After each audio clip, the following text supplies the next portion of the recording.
बोलो श्री कृष्ण कन्हैया लाल की जय। श्री वल्लभाधीश की जय। श्री गिरिराज धरण की जय। श्री यमुने महाराज की जय। श्री गोसाई जी परम दयाल की जय। श्री हरिराय जी महाप्रभु की जय। श्रीनाथ जी प्यारे की जय। श्री बाल कृष्ण लाल की जय। श्रीनाथ चरितामृत कथा के मंगल प्रारंभ के शुभ अवसर पर श्री यानी राधा और राधा जी के नाथ वो श्रीनाथ जी बाबा है અને દર્શનના માધ્યમથી એ શ્રીનાથજીને આપણા હૃદયના અંદર સમાવીએ અને એ શ્રીનાથજી બાબાની કથાનું શ્રવણ કરીએ અને શ્રવણના માધ્યમથી એ શ્રીનાથજીને આપણા હૃદયના અંદર વસાવીએ।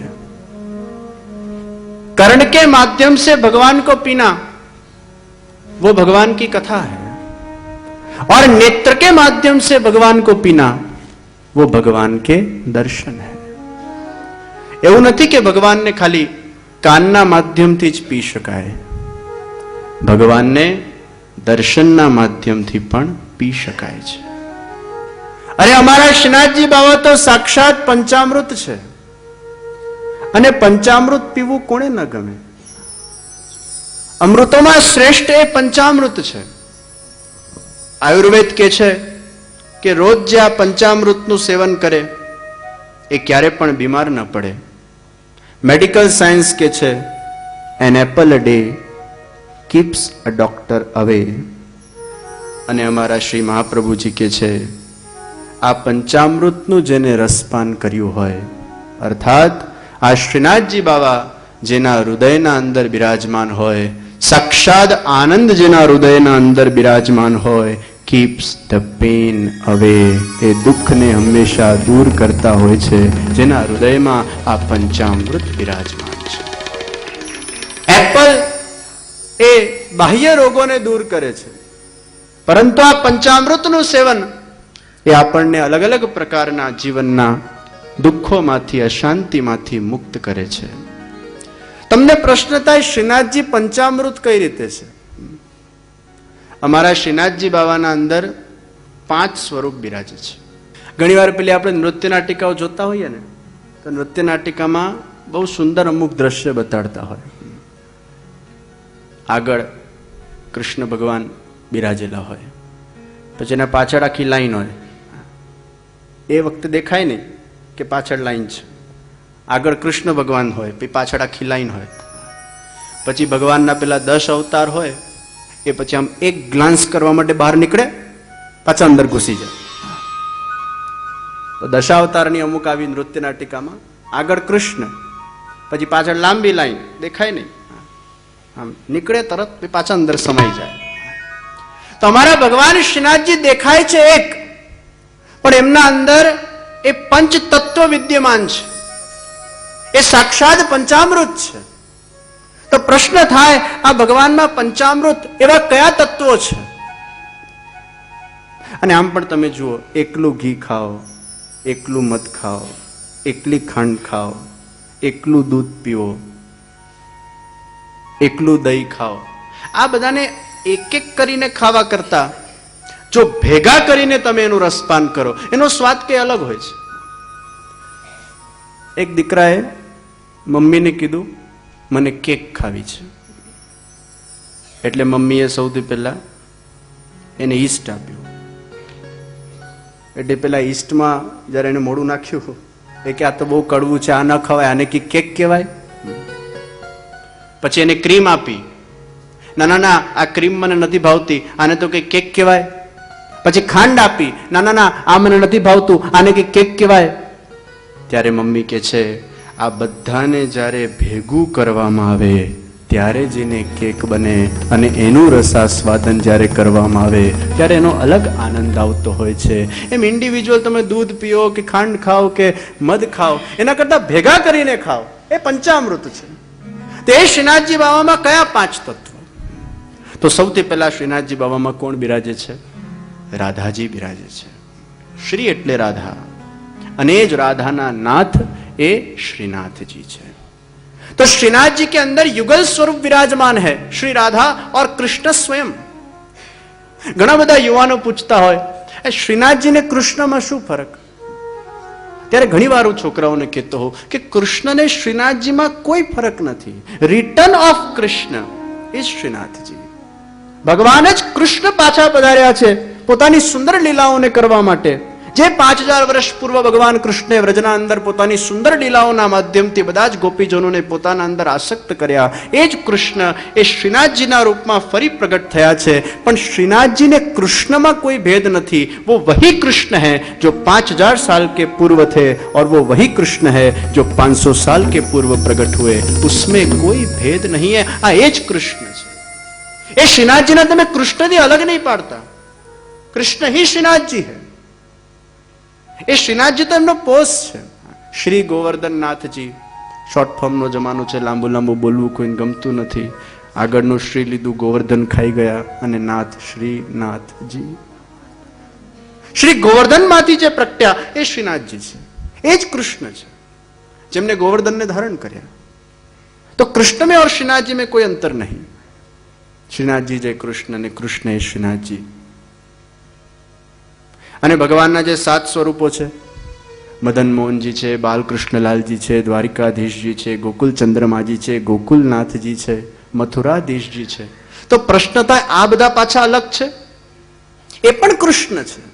તમે કોઈ લેબના અંદર કે કોઈ ફોટો સ્ટુડિયોના અંદર જ્યારે ફોટો પડાવવા જાઓ, પછી લેબમાં એને કઢાવો અને ફોટોના અંદર જ્યારે તમે બેસતા હો, પેલો ફોટો પાડતો હોય ત્યારે તમે અલગ અલગ પોઝમાં બેસો.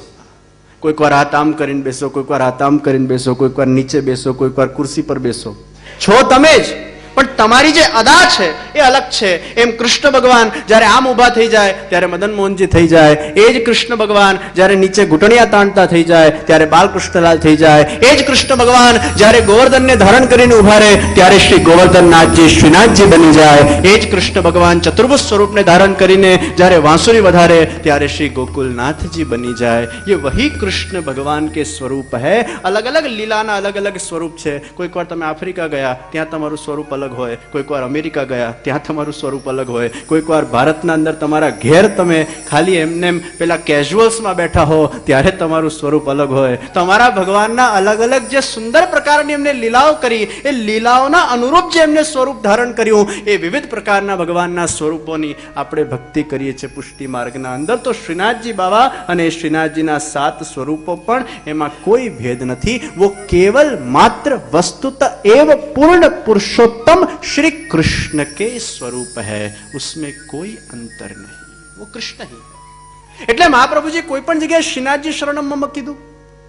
આપણે કોઈ પણ જગ્યાએ એવો મંત્ર સાંભળ્યો, શ્રીનાથજી શરણમ મમ, શ્રીનાથજી તવાસ્મી, જય શ્રીનાથજી. બધા શું બોલે છે? શ્રી કૃષ્ણ શરણમ મમ, જય શ્રી કૃષ્ણ. આ બધા શબ્દો આપણા કૃષ્ણ ભગવાન જ છે. શ્રીનાથજી શબ્દ મૂક્યો નથી, કારણ કે શ્રીનાથજીમાં ને કૃષ્ણમાં કોઈ અંતર નથી. तो वो भगवान के अंदर सबसे पहले श्री राधा जी विराजमान है. राधा कृष्ण युगल स्वरूप थी जेमा बिराजे छे ए श्रीनाथ जी નું સ્વરૂપ છે. મને એક છોકરાએ પૂછ્યું, જે શ્રીનાથજીના જે શિંગાર હોય છે, ઓર્નામેન્ટ્સ હોય છે, એ અડધા નારીના છે, સ્ત્રીના છે, અને અડધા પુરુષના છે. આવું કેમ છે અડધું અડધું? ત્યારે મેં એને સમજાવ્યો કે ભગવાનનો જે વામ ભાગ છે, ડાબો ભાગ, એ રાધાજીનો ભાગ છે, અને ભગવાનનો જે જમણો ભાગ છે એ સાક્ષાત કૃષ્ણનો ભાગ છે.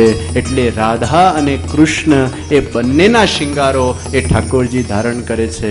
એટલે વામમાં રાધા અને દક્ષિણમાં શ્રી કૃષ્ણ છે. ગોવર્ધન લીલા વખતે જ્યારે ભગવાને એ ગિરિરાજજીને ઉંચક્યા ત્યારે કૃષ્ણ ભગવાનની એક ટોળકી અને આ બાજુ રાધાજીની ટોળકી. ભગવાન કૃષ્ણના બધા ફ્રેન્ડ્સ અને રાધાજીના ફ્રેન્ડ્સ એ બધા વચ્ચે ઘણીવાર મીઠો ઝઘડો થાય, પ્રેમના અંદર ઝઘડો પણ મીઠો થઈ જાય. તો આ બાજુ કૃષ્ણ ભગવાનની ટોળકી વાળા રાધાજીની ટોળકીને કહેવા લાગ્યા, अरे देखो तो सही राधा जी की सखिया, हमारे कृष्ण भगवान कितने पावरफुल है, उन्होंने इस गोवर्धन को छोटी सी उंगली पर उठा के रखा है, क्या इतनी शक्ति तुम्हारी राधिका जी में है? ત્યારે રાધિકાજીની ટોળકી વાળા જે હતા થોડાક આમ તેમ અસ્ત વ્યસ્ત થયા, પણ જ્યાં રાધાજી થોડાક ડાઉન થાય એ કૃષ્ણ ભગવાનને ક્યારે પણ ગમે નહીં. જ્યારે ભગવાન કૃષ્ણએ ગોવર્ધન ઉંચક્યો હોય છે એમાં એ જ વખતે ચમત્કાર થયો, ભગવાનનો ડાબો ભાગ આખો રાધાજીનો બની ગયો અને રાધાજીના બધાને દર્શન થયા. ત્યારે રાધાજીની ટોળકી ફોર્મમાં આવી ગઈ અને કૃષ્ણ ભગવાનની ટોળકીને કહેવા લાગી, અરે સુનો કૃષ્ણ ભગવાન કે સખે, ये गोवर्धन किसने उठाया है? अरे वाम भाग तो हमारी राधे रानी का है, ये गोवर्धन हमारे राधे रानी ने उठाया है. कृष्ण भगवान એ ડાબો ભાગ એ રાધાજીનો ભાગ છે, એ વામ ભાગે ભગવાને ગોવર્ધનને ધારણ કર્યા. રાધા કૃષ્ણ યુગલ સ્વરૂપે એ શ્રીનાથજીના રૂપમાં બિરાજમાન છે. તો ભગવાનના ડાબા બાજુથી રાધાજી, જમણા ભાગથી જે પ્રગટ થયા એ શ્રી યમુનાજી છે. ભગવાન કૃષ્ણના રાઈટ સાઈડથી જેમનું પ્રાગટ્ય છે એ શ્રી યમુને મહારાણી છે. એટલે ભગવાન શ્રીનાથજીના અંદર શ્રી યમુનાજીનું પણ સ્વરૂપ છે. શ્રી રાધાજી એ જ સ્વામીજી છે અને સ્વામીજી રૂપે શ્રી મહાપ્રભુજી નિત્ય લીલામાં બિરાજમાન છે. તો ભગવાન કૃષ્ણના જ વદનાવતાર એ સાક્ષાત શ્રી વલ્લભાધીશ મહાપ્રભુજી છે. તો ભગવાન શ્રીનાથજીના અંદર ચોથું સ્વરૂપ શ્રી મહાપ્રભુજીનું પણ પુરુષોત્તમ ભાવે બિરાજમાન છે. અને ભગવાન શ્રીનાથજીમાં પાંચમું સ્વરૂપ કયું છે? ચોથું સ્વરૂપ ભગવાન ગિરિરાજ બાવા એની કંદરામાં શ્રીનાથજી બાવા બિરાજે છે. તો ચોથું સ્વરૂપ શ્રી ગિરિરાજ બાવાનું અને પાંચમા એવા શ્રી કૃષ્ણ. તો પંચામૃત સ્વરૂપે શ્રીનાથજી બાવા એ સાક્ષાત બિરાજમાન થયા છે. એ પંચામૃતનું રસપાન કરવા માટે જ આપણે બધા અહીંયા એકત્રિત બન્યા છે. वो श्रीनाथजी बाबा, उनका स्वरूप वो अलौकिक है. ઘણી બધી શ્રીનાથજીઓની કથા થઈ, ઘણી બધી જગ્યાએ લોકો લાભાન્વિત થયા. પારલાના આંગણે વલ્લભ યુથ ઓર્ગેનાઇઝેશનના બધા જ કમિટી મેમ્બર્સની ખૂબ ઈચ્છા હતી. એમાં ચેતનભાઈએ ખૂબ સુંદર મુખ્ય યજમાન પદને શોભાવીને આ કથાને ખૂબ સુંદર રીતે આયોજિત કરી. આ 7 દિવસ શ્રીનાથજીના એ ચરિત્રોના અંદર આપણે બધાએ ડૂબવાનું છે. ભક્તિના અંદર જ્યાં સુધી ડૂબીએ નહીં ત્યાં સુધી ભગવાનનું રસાસ્વાદન એ થઈ શકતું નથી. ભગવાનના સુંદર ચરિત્રોને આત્મસાત કરવાના છે, ભગવાનની લીલાઓના અંદર ખોવાવાનું છે. તો એક છે ભગવાનના સ્વરૂપના દર્શન કરવા અને ભગવાનને હૃદયમાં પધરાવવું, અને એક છે ભગવાનને કર્ણના માધ્યમથી, કથાના માધ્યમથી હૃદયના અંદર પધરાવવું. તો સ્વરૂપ કા ભી રસપાન है और कथा का भी रसपान है. પણ એ સ્વરૂપનું રસપાન ક્યારે થાય? તમે દર્શન કરવા હવેલીના અંદર જાઓ, નાથદ્વારાના અંદર જાઓ અને કેવલ આંખ વડે ભગવાનના તમે દર્શન કરો, એમાં ભગવાનનું સ્વરૂપનું રસપાન થઈ જતું હોય છે? ના. એ દર્શન કરતી વખતે ભગવાનનું એ રીતે સ્વરૂપનું રસપાન થતું નથી. કેમ નથી થતું? કારણ કે હૃદયના અંદર હજી ભગવાન માટે પ્રેમ નથી. जब तक भगवान के प्रति दिल के अंदर प्रेम जागृत नहीं होगा तब तक भगवान को देखकर वो भगवान के स्वरूप का रसपान नहीं होगा. તમને જ્યારે કોઈના માટે પ્રેમ હોય અને તમે વ્યક્તિને મળો તો તમારી આંખોમાં એનું ચિત્ર દેખાય છે. क्योंकि जो दिल में है वो तुम्हारी आंखों में आता है, और जो तुम्हारी आंखों में है वो तुम्हारे सामने नजर आता है, और जो सामने नजर आता है उसको आंखों में भरकर वापस दिल के अंदर पधराने में आता है. उसी का नाम दर्शन है कि आंखों में से उस अदा को, उस स्वरूप को अपने हृदय के अंदर धारण करना, वही तो दर्शन है. કેવી સુંદર વ્યવસ્થા છે આપણા સનાતન હિન્દુ ધર્મના અંદર દર્શન વ્યવસ્થા. તમે સિનેમા ઘરોના અંદર જાઓ છો અને સામે મોટું પ્રોજેક્ટર સ્ક્રીન હોય, અને સામે મોટું પ્રોજેક્ટર સ્ક્રીન હોય અને પાછળથી દૃશ્ય ફેંકવામાં આવે. જ્યારે પાછળથી દૃશ્ય ફેંકવામાં આવે ત્યારે પ્રોજેક્ટર સ્ક્રીન એને કેચ કરે, એ પ્રોજેક્ટર સ્ક્રીન જ્યારે એને કેચ કરે ત્યારે એ જ દૃશ્ય તમારા આંખમાં આવે અને આંખમાંથી પાછું તમારા હૃદયના અંદર જાય, ફરી તમારા એ જ આંખમાં આવે, એ સામે દેખાય, એ તમારા હૃદયના અંદર જાય. એમ કરતા કરતા કરતા આંખોમાંથી દૃશ્ય ને દૃશ્ય આંખમાંથી દિલ સુધી પહોંચે ત્યારે ધ્યાનનું સર્જન થાય, ત્યારે એકાગ્રતાનું સર્જન થાય. એમ આપણે જ્યારે શ્રીનાથજી બાવાના દર્શન કરવા જઈએ તે વખતે આપણા હૃદયમાં જો ભગવાન માટેનું પ્રેમ હોય અને એ પ્રેમપૂર્વક દર્શન જ્યારે ભગવાનના કરીએ ત્યારે એ ભગવાન હૃદયમાંથી આંખોમાં આવે, આંખોનો જ ભગવાન સામે હોય, એ જ ભગવાનને આપણે રસપાન કરીએ છીએ, પાછા આપણા હૃદયમાં પધરાવીએ છીએ. ये आंखों के द्वारा भगवान के दर्शन है, भगवान को पीना है. પણ મહાત્મ જ્ઞાન જ્યાં સુધી ભગવાનનું થાય નહીં ત્યાં સુધી ભગવાનને આપણે પી શકતા નથી. કોઈ પણ વસ્તુનું જ્યાં સુધી ઇમ્પોર્ટન્સ ખબર ના પડે ત્યાં સુધી આપણે એના માટે શ્રદ્ધાને વિકસિત કરી શકતા નથી. सबसे पहले विश्वास चाहिए और विश्वास की भूमि के ऊपर फिर ज्ञान होता है और ज्ञान में से श्रद्धा प्रकट होती है और श्रद्धा में से अनुभूति होती है. पहला विश्वास જોઈએ, વિશ્વાસના સાથે મહાત્મ જ્ઞાન જોઈએ ત્યારે જ જેને શ્રદ્ધા ઉત્પન્ન થશે. વિશ્વાસને જાગૃત કરવા માટે જ્ઞાનની જરૂર નથી. ભગવાનને બધા જ માનતા હોય, હું ભગવાનને માનું છું, પણ જરૂરી નથી કે એને ભગવાનનું મહાત્મ જ્ઞાન છે. એ ભગવાનને એટલે પણ માનતો હોય કે આખી દુનિયા ભગવાનને માને છે એટલે આપણે પણ ભગવાનને માનવું જોઈએ. આખી દુનિયા શ્રીનાથજીના દર્શન કરવા જાય છે, લાવને એકવાર જઈ જોઈએ શું છે. તો વિશ્વાસ એ ઘણીવાર ગાળરિયા પ્રવાહના જેમ જાગૃત થતો હોય છે. આપણે વિશ્વાસ કરીએ પણ એમાં જ્યાં સુધી મહાત્મ જ્ઞાન નહીં આવે ત્યાં સુધી શ્રદ્ધા નહીં આવે, અને શ્રદ્ધા નહીં આવે ત્યાં સુધી દૃષ્ટિ નહીં બદલાય. દૃષ્ટિને બદલવા માટે શ્રદ્ધા જોઈશે. મહાત્મ જ્ઞાન વગર શ્રદ્ધા ઉત્પન્ન થતી નથી. એટલે જ કહેવાય એવું મનોવિજ્ઞાનના અંદર એક્સટર્નલ રિયાલિટી, ઇન્ટરનલ રિયાલિટી અને ટ્રાન્સકેન્ડેન્ટલ રિયાલિટી, આ ત્રણ પ્રકારની રિયાલિટીઝ છે લાઈફના અંદર. પહેલું એક્સટર્નલ રિયાલિટી, તમારા સામે જે જુઓ છો અને એને જોયા પછી તમારા ઇન્ટરનલ માઇન્ડના અંદર જે થોટ્સ પ્રગટ થાય છે એને કહેવાય ઇન્ટરનલ રિયાલિટી. જરૂરી નથી કે જે વસ્તુ તમને સામે દેખાય એને તમે પોઝિટિવલી જ વિચારો, અને જરૂરી નથી કે જે સામે દેખાય એને તમે નેગેટિવલી જ વિચારો. ઘણીવાર આપણે સામે કંઈક જોતા હોય અને વિચારો કંઈક આવતા હોય, એમાં ઘણી બધી વાર મિસઅન્ડરસ્ટેન્ડિંગ થતી હોય છે. હોય કંઈક અને માનીએ કંઈક. આપણા પોતાના અસમ્પશન્સ, આપણા પોતાના પરસેપ્શન્સ, આપણું પોતાનું એક વર્લ્ડ છે, આપણી પોતાની એક દુનિયા છે, આપણા થોટ્સનો એક દાયરો છે. એ દાયરાથી એ થોટ્સ આગળ જઈ શકતા જ નથી. તો એક્સટર્નલ રિયાલિટી, ઇન્ટરનલ રિયાલિટી. એકવાર ગુજરાતી ભાઈ અને ચાઇનીઝ ભાઈનું મિલન થયું.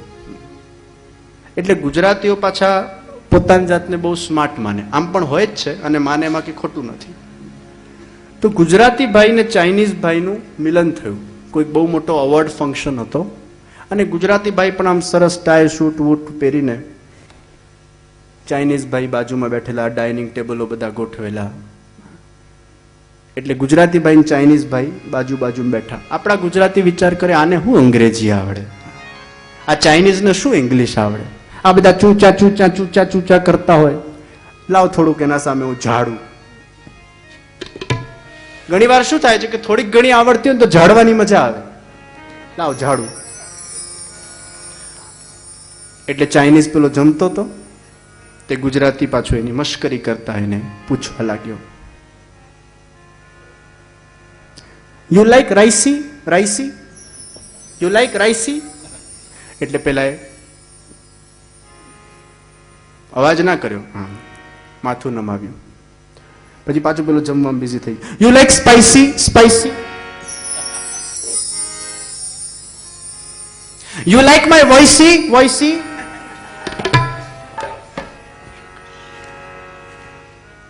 હવે પેલા અવોર્ડ સમારંભના અંદર આને જ કઈ બહુ મોટો અવોર્ડ મળવાનો હતો એટલે એનું નામ અનાઉન્સ થયું. એટલે ડિનર ટેબલ છોડીને ભાઈ સાહેબ સીધા સ્ટેજ પર ગયા અને સ્ટેજ પર અવોર્ડ લઈને જે કડકડાટ ઇંગ્લિશના અંદર એમને સ્પીચ આપી, પેલો ગુજરાતી ભાઈની આંખ ખુલ્લીની ખુલ્લી રહી ગઈ. આટલું સારું ઇંગ્લિશ જાણે છે. પછી પેલો ચાઇનીઝ આવીને ડાઇનિંગ ટેબલ પર બેઠો, ગુજરાતીને પૂછે, યુ લાઈક માય સ્પીચી. પછી એને મહાત્મ જ્ઞાન થયું કે આને જેવો તેવો હું સમજતો તો આ તો બહુ મહાન વિભૂતિ છે. ગુજરાતી ભાઈઓની વાત ક્યાં ભાઈ? ગુજરાતી ભાઈની એક મેન્ટાલિટી હોય છે, જ્યારે મહાત્મ જ્ઞાન થઈ જાય, મહાત્મ જ્ઞાન ન થયું હોય જ્યાં સુધી એમને, ત્યાં સુધી કોઈને ગાંઠે નહીં, પૂછે નહીં. મહાત્મ જ્ઞાન ન થયું હોય ત્યાં સુધી ગાંઠે નહીં, પણ મહાત્મ જ્ઞાન થઈ જાય પછી પેલો એને ગાંઠે નહીં, એને ચાલે નહીં. મહાત્મ જ્ઞાન થયા પછી પેલો એને ગાંઠે નહીં, એને ચાલે નહીં. એ ગુજરાતી ભાઈ જતા હતા અને બાજુમાં એક શ્યામબેન બેઠેલા. આખી ફ્લાઇટમાં એના સામે જોયું નથી ભાઈ સાહેબે, આખી ફ્લાઇટમાં. પછી જ્યારે ફ્લાઇટ લેન્ડ થઈ તો રિસીવિંગના અંદર હજારોની તાદાદમાં લોકો ઓટોગ્રાફ લેવા માટે. એ ગુજરાતી ભાઈ એકદમ હેપતાઈ ગયો કે આટલી બધી આને જોવા માટે ભીડ આવી છે, આમાં તેવું શું કરામત છે, આમાં તેવો કયો ગુણ છે? એટલે એને હજી ઇન્ક્વિઝિટિવનેસ થઈ, let me C, let me check. એટલે પછી પેલા બધા લોકો કહેવા લાગ્યા, તમને શું ખબર, આફ્રિકાની સૌથી નંબર 1 હિરોઈન છે, અને જોવા માટે અહીંયાના લોકો તરસી જતા હોય છે.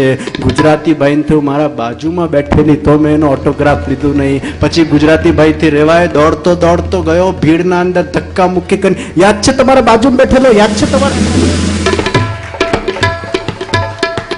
મહાત્મા જ્ઞાન થયા પછી પેલા એને ગાંઠે નહીં, આને ના ચાલે. પણ જ્યાં સુધી ઇમ્પોર્ટન્સ ખબર નથી પડતી કોઈ વસ્તુનું, ત્યાં સુધી આપણે શ્રદ્ધાને વિકસિત કરી શકતા નથી. તો એક છે આપણને જે એક્સટર્નલ રિયાલિટી દેખાય છે, એ ખાલી જોયું આપણે, અને એના માધ્યમથી આપણા અંદર ઇન્ટરનલી બધા થોટ્સ પ્રોડ્યુસ થવા લાગ્યા, અને એ થોટ્સ એ આપણી ઇન્ટરનલ રિયાલિટી છે. પણ એવું નહીં માનતા કે that is the ultimate truth which you have non.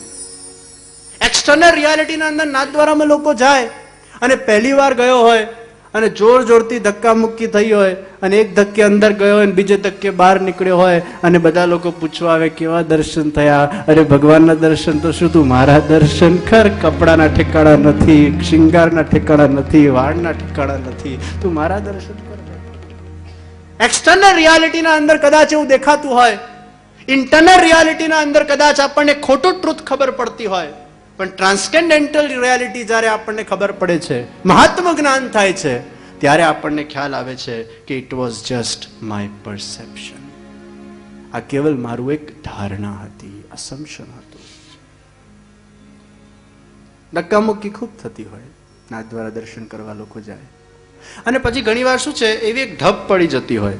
પછી દર્શન કરવા ગયા હોય અને કોઈક વાર જરાય ભીડ ના હોય તો ઘરે આવીને પૂછે પેલા, કેવા થયા દર્શન? આજે ભીડ જ નથી. ભીડ હોય તો તને તકલીફ, ભીડ ના હોય તો તને તકલીફ. તારી તકલીફ શું છે? ભીડ ના હોય તો તકલીફ. આજે ભીડ જ નથી. આ બહુ સરસ. પણ દર્શન થયા કે નહીં એ ના બોલે, ભીડ જ નથી. એટલે હજી પાછો આજુબાજુ ધ્યાન દેતો, કોઈ આવી ના જાય, કોઈ ધક્કો ના વાગી જાય. દર્શન કરતી વખતે ભગવાનનો ભાવ જો હૃદયમાં હશે તો દર્શન કરવાની બહુ મજા આવશે. પણ આપણે આપણા ઇન્ટરનલ થોટ્સને ઘણીવાર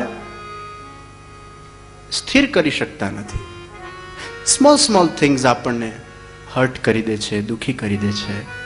ઝીણી ઝીણી વસ્તુ આપણને નિરાશ કરી દે છે. એકવાર એક ગુરુજી બહુ બધા શિષ્યો ભેગા હતા અને પ્રવચન આપતા હતા.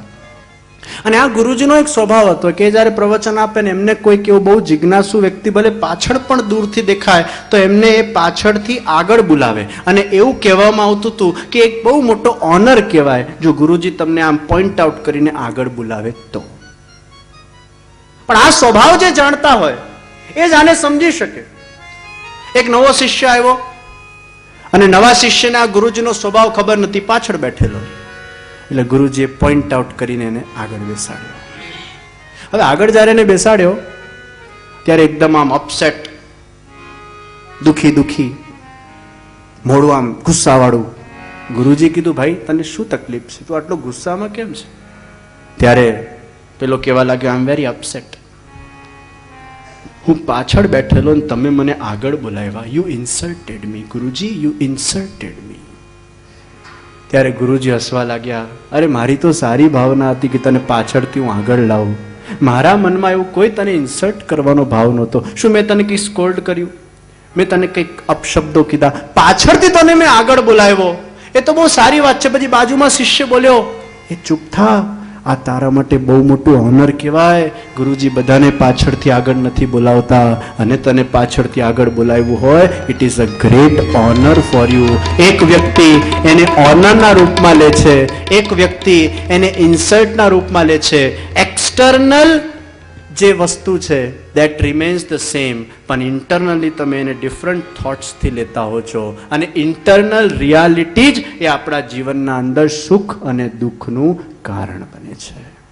પરંતુ એના ઉપર ઉઠીને જ્યારે મહાત્મ જ્ઞાન થાય છે, જ્યારે આપણને સાચું જ્ઞાન થાય છે, ત્યારે આપણે આકાશ બની જતા હોઈએ છીએ. અને જેમ આકાશના અંદર વાદળાઓ આવે અને જાય, એમ આપણા આકાશમાં પણ અમુક નેગેટિવ વાદળા આવતા હોય છે, અમુક પોઝિટિવ વાદળા આવતા હોય છે. એ વાદળાઓના આપણે દર્શન કરતા હોઈએ છીએ. મહાત્મ જ્ઞાનથી આપણા અંદર એ દૃષ્ટાભાવ આવી જતો હોય છે. આપણા સામે થોટ્સ આવતા જતા રહે. Something coming or something going should not disturb the stability of your mind. તમે એને તમારા સામે જોતા જાઓ છો, તમને ક્યારે પણ કશામાં ખરાબી દેખાતી નથી, કારણ કે તમે રાતને રાતના રૂપે લો છો, દિવસને દિવસના રૂપે લો છો. રાત્રિના અંદર ચંદ્રમાનો આનંદ લો છો, તો દિવસના અંદર સૂર્યના પ્રકાશનો આનંદ લો છો. એ ભરેલા વાદળા હોય કે સફેદ વાદળા હોય, એ તમને ક્યારે પણ અસર કરતા નથી, કારણ કે તમારા અંદર મહાત્મ જ્ઞાન થઈ ગયું છે. શ્રીનાથજીના દર્શન મહાત્મ જ્ઞાનથી કરશો તો ભીડ તરફ નજર નહીં જાય, વાદળા તરફ નજર નહીં જાય, કદાચ ગંદકી તરફ નજર નહીં જાય, ધક્કા મુક્કી તરફ નજર નહીં જાય, કારણ કે તમારી નજર એ કેવલ શ્રીનાથજી પર સ્થિર છે. પછી ધક્કો વાગશે ને એમાંય કંઈક ને કંઈક આનંદ મળશે, ક્યાંક ને ક્યાંક કષ્ટ પડશે, એમાંય કંઈક ને કંઈક આનંદ મળશે, કારણ કે તમે એનાથી ઉપર ઉઠી. વિવેક જ્યારે જાગૃત થાય છે જ્ઞાનના માધ્યમથી, જેમ દૂધ અને પાણી ભેગા હોય અને હંસના અંદર એ શક્તિ છે કે બંનેને છૂટા પાડી શકીએ, એમ વિવેક બુદ્ધિ જ્યારે જાગૃત થાય છે વ્યક્તિના અંદર, ત્યારે સારાને ખરાબીની એને જાણ થાય છે, અને એમાંથી એ ઉપર ઉઠી જતો હોય છે. उसको आनंद की अनुभूति होती. महात्म ज्ञान पूर्वक भगवान के दर्शन होने चाहिए, श्रद्धा पूर्वक भगवान के दर्शन होने चाहिए. આ બધી જગ્યાએ આપણું મગજ જાય, ધ્યાન જાય, એ આપણને विक्षेपित करतू હોય છે. तो हृदय में भगवान का रस भर के जब आप भगवान के सुंदर दर्शन करने जाओगे, महात्म ज्ञान ने जागृत કરીને કથાના માધ્યમથી શ્રીનાથજીને હૃદયના અંદર પધરાવીને જ્યારે તમે દર્શન કરવા જાઓ, પછી જુઓ તમને કેવો આનંદ આવે છે. નાથદ્વારાના અંદર શ્રીનાથજી બાવાને ઘૈયા ભોગ આવે છે. તમે ગ્વાલના દર્શન કર્યા છે ને બધાએ, તો ગ્વાલના દર્શન પહેલા શ્રીનાથજીને શું ભોગ આવે? ઘૈયા ભોગ આવે. એ ઘૈયાના અંદર શું થાય? એમાં ઠાકોરજીના આગળ એક ટેરો હોય, ટેરાના બહાર સુંદર મોટો ચાંદીનો ઘડો હોય. ચાંદીના ગળામાં 75% દૂધ ભરેલું હોય અને 25% એમાં ઝાગ હોય. પછી સુંદર ચાંદીનો એક ડબરો હોય, અને એમાં મુખિયાજી દ્વારા દૂધ રેડવામાં આવે. સુંદર એમાં લગભગ 50% મિલ્ક, 50% ઝાગ, અને એ ડબરો લઈને અમે ટેરાના અંદર જઈએ. એ વખતે અમારાને શ્રીનાથજી સિવાય બીજું કોઈ ના હોય. તમે બધા ભોગ ધરતા હશો, પણ તમે ભોગ ધરો ત્યારે શું કરો? ટેરો લઈ લો, પછી બહાર જતા રહીએ, પછી આપણે ટેરો ખોલીએ અને પ્રસાદને ગ્રહણ કરીએ. પરંતુ આ જે ભગવાનને ઘૈયા ભોગ આવે છે, એમાં ટેરો નથી લેવાતો. उसमें हमारी आंख की पलके ही टेरा का काम करती है. એ સુંદર ડબરો લઈને ધીરે ધીરે શ્રીનાથજી બાવાના મુખારવિંદ સુધી પહોંચીએ, અને ભગવાનના મુખારવિંદના આગળ એ ડબરો મૂકવામાં આવે. સુંદર શ્રીનાથજી બાવા મુસ્કુરાતા હોય, નેત્ર એમના ઝૂકેલા હોય, જેમ એમના નેત્ર એ દુગ્ધ તરફ છે. ભગવાનના અધરોષ્ટ સુધી એ લગાડવામાં આવે. 2 સેકન્ડ માટે અમારી આંખોની પલકો બંધ થાય. એવો સુંદર ભાવ છે કે ભગવાન ગટગટ કરતા દૂધને આરોગી રહ્યા છે. ફરી ડબરો લઈને બહાર જઈએ, એને પ્રસાદી તપેલામાં ઠાલવીએ, નવો ડબરો લઈએ, ફરી ભગવાનના મુખારવિંદ સુધી લઈ જઈએ. એક બાજુ ભગવાન ગટગટ કરતા કરતા એ દુગ્ધનું પાન કરી રહ્યા છે અને બીજી બાજુ બે આંખોની પલકને બંધ કરીને ભગવાનના સ્વરૂપામૃતનું પાન થઈ રહ્યું છે.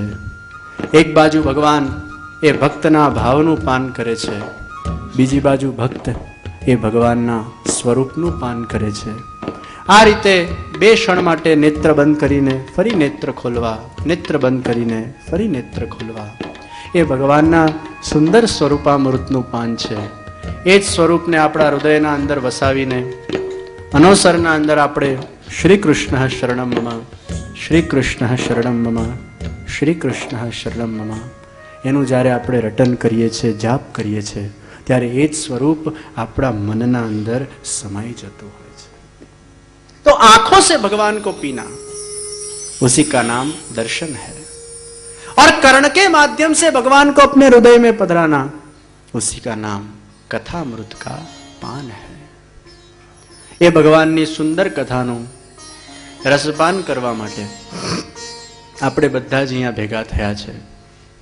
ભગવાનને આપણા હૃદયના અંદર પધરાવવા માટે આપણે ભેગા થયા છે. શ્રીનાથજી બાબા તો તમને બોલાવી રહ્યા છે. કેવું સુંદર સ્વરૂપ છે ને અમારા શ્રીનાથજીનું. એક હાથ આમ ઊંચેથી બોલાવે છે, આમ નથી બોલાવતા. આમ બોલાવે ને તો કંઈક સ્વાર્થ હોય તમને.